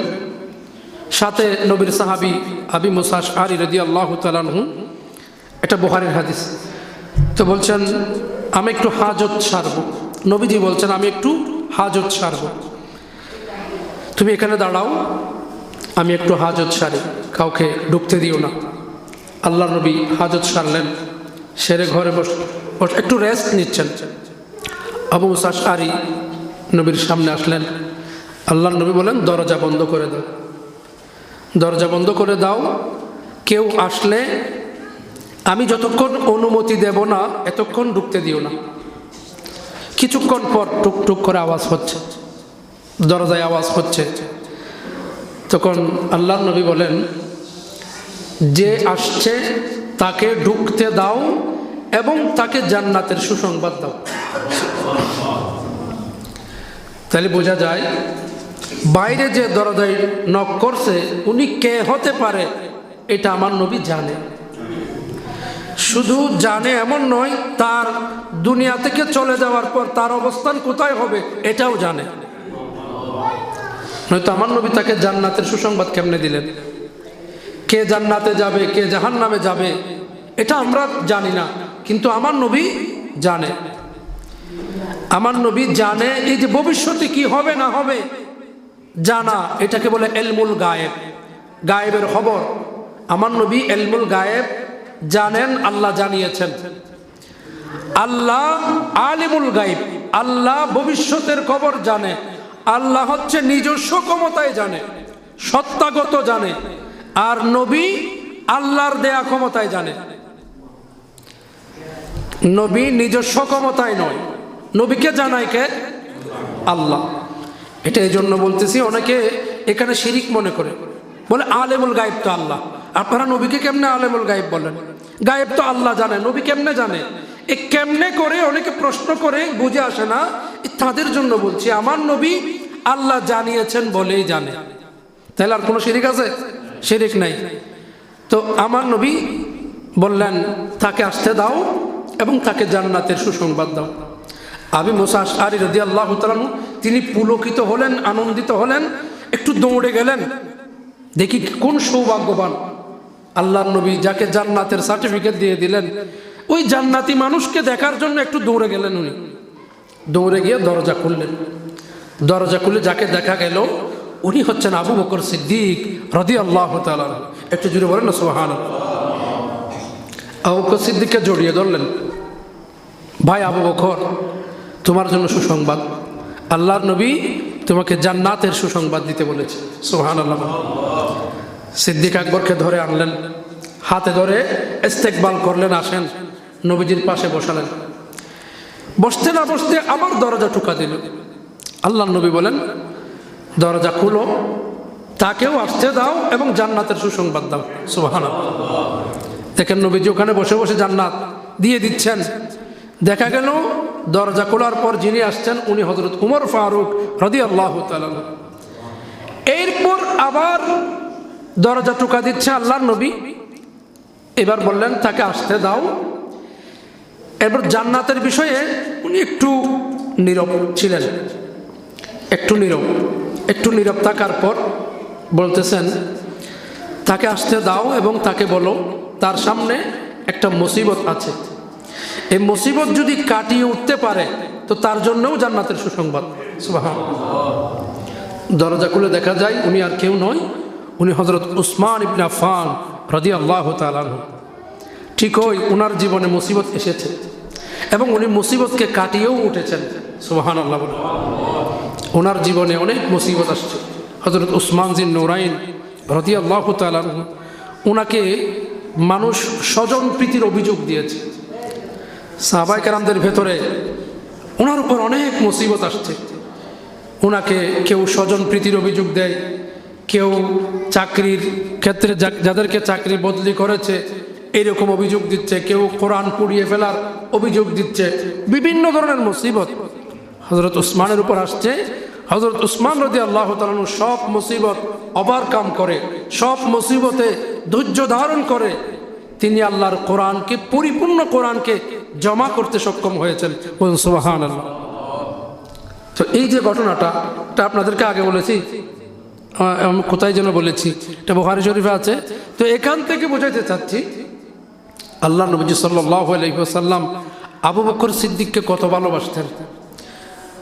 নবীজির সাহাবায়ে কেরাম, আল্লাহর নবীজির যারা আশেপাশে ছিল প্রত্যেকে আবু বকর সিদ্দিককে ভালোবাসতেন। সিদ্দিক আকবর রাদিয়াল্লাহু তাআলা আনহুর ফাতিহা, সিদ্দিক আকবরকে স্মরণ, ওনার উরুস, আল্লাহ যদি আমাদেরকে তৌফিক দেয় আমরা আরো বড় করে আয়োজন করব ইনশাআল্লাহ। ইনশাআল্লাহ আমি আশা রাখি আমাদের ভিতরে এরকম নবীর প্রেম, সাহাবীর প্রেম আস্তে আস্তে বাড়বে। এক সময়ে এই মোবারক কিলশায়ে জামে মসজিদ আমরা একটা উদাহরণ সৃষ্টি করতে চাই। বাংলাদেশে আমরা উদাহরণ সৃষ্টি করতে চাই নবীর পথে মতে, সিদ্দিক আকবরের পথে মতে আমরা মুবারকিল এলাকার মানুষগণ আমরা সোচ্চার আছি, সচেতন আছি ইনশাআল্লাহ। বলে মক্কা শরীফে, মদিনা শরীফে গেলে যার সোহবত নিতেই হয় আবু বকর সিদ্দিক রাদিয়াল্লাহু তাআলা আনহু। মদিনা শরীফে গেলে নবীজির পাশে যাকে সালাম দিতে হয় আবু বকর সিদ্দিক রাদিয়াল্লাহু তাআলা আনহু। সিদ্দিক আকবরের অবদান তো শেষ করার মতো নয়। কোরআন পেলাম সিদ্দিক আকবরের কারণে, যাকাত পেলাম সিদ্দিক আকবরের কারণে, নবীকে নবী হিসেবে মানার এ সুযোগ পেলাম সিদ্দিক আকবরের কারণে, ইসলামের যাবতীয় হুকুম হাকাম পেলাম সিদ্দিক আকবরের কারণে। অতএব সিদ্দিক আকবরকে আমরা আলোচনা করব, ওনার সংস্পর্শ লাভ করার চেষ্টা করব, ওনার ফয়েজ লাভ করার চেষ্টা করব। সর্বোপরি আমাদের এই ভুল ভ্রান্তির জীবনে, আমাদের এই গাফেলতি অলসতার জীবনে, আমাদের এই গুনাহে নিমজ্জিত হওয়ার জীবনে আমরা বাঁচার জন্য হলেও একটা ওসিলা হিসেবে আবু বকর সিদ্দিক রাদিয়াল্লাহু তাআলা আনহুর ফাতিহা করেই যাব ইনশাআল্লাহ। আখেরি কথা, আজানের সময় হয়ে গেল, আমরা এখনই শেষ করে দিচ্ছি। সে আখেরি কথা যেটা আমি বারবার বলি আপনাদেরকে, ওসিলা অনেকভাবে নেওয়া যায়। আমরা আজকে মাহফিল করছি, এটা যেমন ওসিলা, দান সদকাও একটা ওসিলা, প্রত্যেকটা ভালো কাজ ওসিলা। আমরা আল্লাহকে ডাকি কিন্তু মনে হয় যেন ওই ডাকের সাড়া পাচ্ছি না, কেন যেন মনে হয়। কত কিছুই চাই নামাজের ভিতর, আল্লাহ এটা দেন, ওটা দেন, ওটা দেন, সাথে সাথে কি পাচ্ছি? পাচ্ছি না। তো ফিল করতেছি না আল্লাহর সাথে যে আমাদের একটা তাল্লুক, সম্পর্ক আছে, বুঝতেই পারতেছি না। কেন যেন মাঝে মধ্যে অনেকে তো আল্লাহর উপর দোষারোপ করে বসে। আমি এই দিন কিছুদিন আগে একটা মানুষকে, কোন একটা মানুষ মেডিকেলে অসুস্থ, আচ্ছা মনে পড়লো, আমাদের গ্রামের একটা মানুষ শহরে গিয়েছে চিকিৎসা নেওয়ার জন্য, খাইতে পারতেছে না, পেটটা শক্ত হয়ে গিয়েছে, ডাক্তাররা ধারণা করতেছে হয়তো লিভার টাইপের কোনো একটা সমস্যা হইতে পারে। তো উনি খাইতে পারতেছে না, কিছুই খাইতে পারতেছে না। এই অবস্থায় উনি বলতেছেন, আমি তো কোনোদিন কারো ক্ষতি করি নাই, আল্লাহ কেন আমাকে এত বড় একটা রোগ দিল? আমি তো কোনোদিন কারো ক্ষতি করি নাই, আমি তো কোনো অপরাধ করি নাই। এভাবে আল্লাহকে শেকায়ত করতেছে, না বুঝে আল্লাহকে শেকায়ত করতেছে। এগুলো করবেন না, এটা ঠিক না। আমরা অপরাধের ভিতরেই আছি, নিজেরাও বুঝতে পারতেছি না। যদি অপরাধ নাও করি, যদি আল্লাহ এরকম কোনো আমাদেরকে মুসিবত দেয়, ধৈর্য ধারণ করতে হবে। এটা আল্লাহ পরীক্ষা করার জন্য দিচ্ছে। আল্লাহর পরীক্ষায় আমরা ধৈর্য ধারণ করবো। এভাবে আল্লাহকে দোষ দেব না। আমি আল্লাহর কি দোষ করলাম? আল্লাহ আমাকে দিচ্ছে না, আমার সন্তান নিয়ে যাচ্ছে, আমার এটা চলে যাচ্ছে, ওটা চলে যাচ্ছে, আমি এত পরিশ্রম করছি, পাচ্ছি না। আল্লাহকে শেকায়ত না করে আল্লাহ বলেছেন আল্লাহর উপর ধৈর্য ধারণ করার জন্য। আমরা ধৈর্যশীল হব, ধৈর্য ধারণ করবো ইনশাআল্লাহ। বলেন ধৈর্য ধারণ করব, সব ক্ষেত্রে, জীবনের প্রত্যেকটা ক্ষেত্রে ধৈর্য ধারণ করব। এবং মনে করাই দিবেন আপনার যারা বন্ধু আছে, মা বোন যারা আছেন আপনাদেরকেও বলছি, যারা শুনতেছেন আমাকে মনে করাই দিবেন এবং একটা জিনিস সব সময় মাথায় রাখবেন, 70 কিংবা 60, সবচেয়ে বেশি হলে 80, এই সংখ্যাগুলোকে মনে রাখবেন। 80, 70 বা 60। আল্লাহর নবীর হচ্ছে 63, নবীজির কত? 63। তো আমরা সেদিকেও লক্ষ্য রাখতে পারি। আমার নবীর হায়াত ছিল 63 বছর, বা আমাদের দেশে সর্বোচ্চ হইলে 100 বছর হয়, খুব কম মানুষের। 80, 70 বা 75, এটাই অ্যাভারেজে হচ্ছে। আমরা একটু সবসময় এটা মাথায় রাখবো। নবীজি বলেছেন কিয়ামতের আগে সময় এত দ্রুত চলে যাবে তুমি বুঝতেই পারবে না। বছরকে মাস মনে হবে, মাসকে সপ্তাহ মনে হবে, সপ্তাহকে দিন মনে হবে। সময়টা খুব দ্রুত চলে যাবে। এটা আমরা বর্তমানে কিছুটা হলেও উপলব্ধি করছি।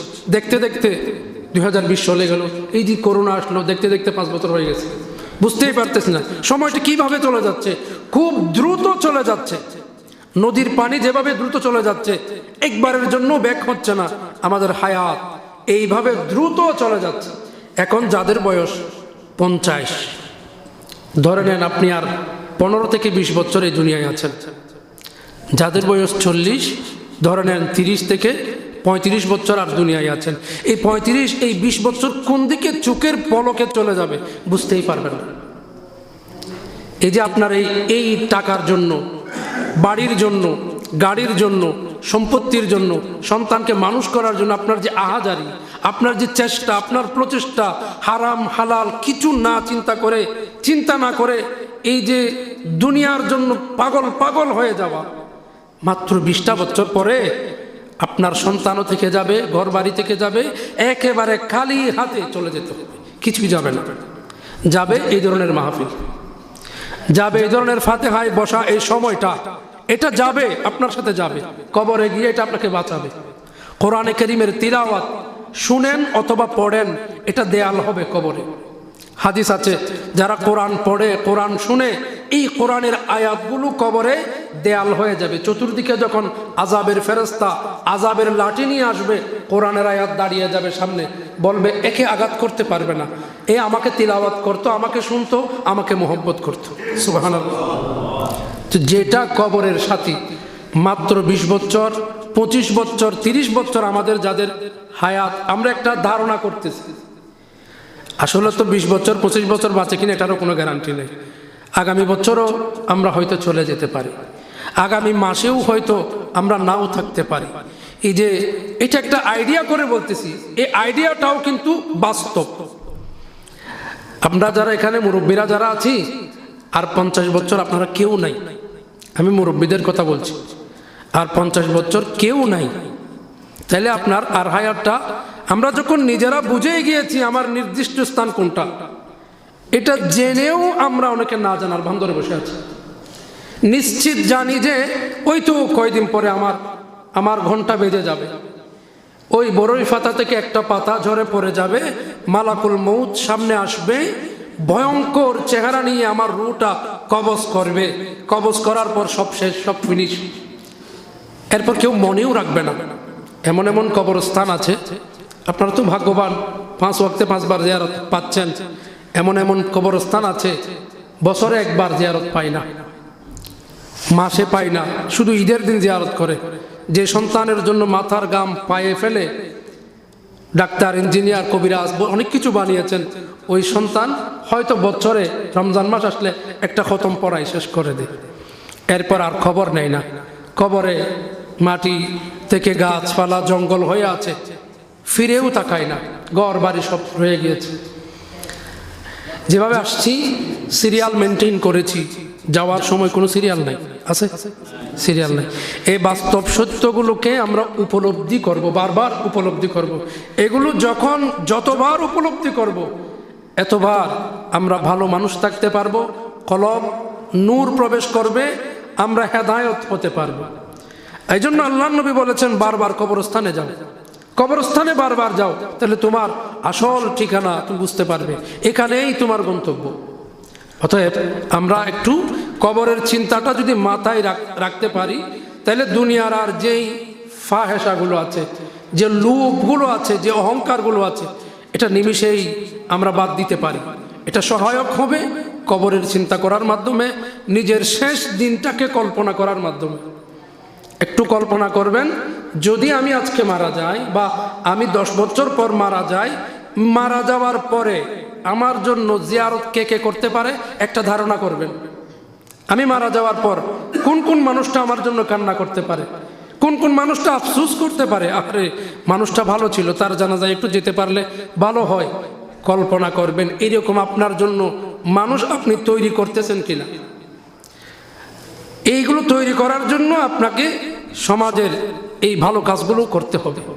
সমাজে আপনি ভালো কিছু করে যান, মানুষ আপনার জন্য কাঁদবে, আপনার জন্য জিয়ারত করবে, ভালো মানুষ বলে সার্টিফাইড করবে, স্বীকৃতি দিবে। আপনার কোটি টাকা আছে, 10টা 20টা বাড়ি আছে, গাড়ি আছে, এগুলো কোনো কাজে আসবে না। বহু এরকম মানুষ আমি এখানে জানাজা পড়িয়েছি, সারা জিন্দিগিভর শহরে ছিল, ঢাকায় ছিল, এখানে কেউ চিনেই না, জানাজা পরে ঢুকিয়ে দিয়েছে। ওনার নসিব ভালো যে উনি মসজিদ কাছে পেয়েছেন।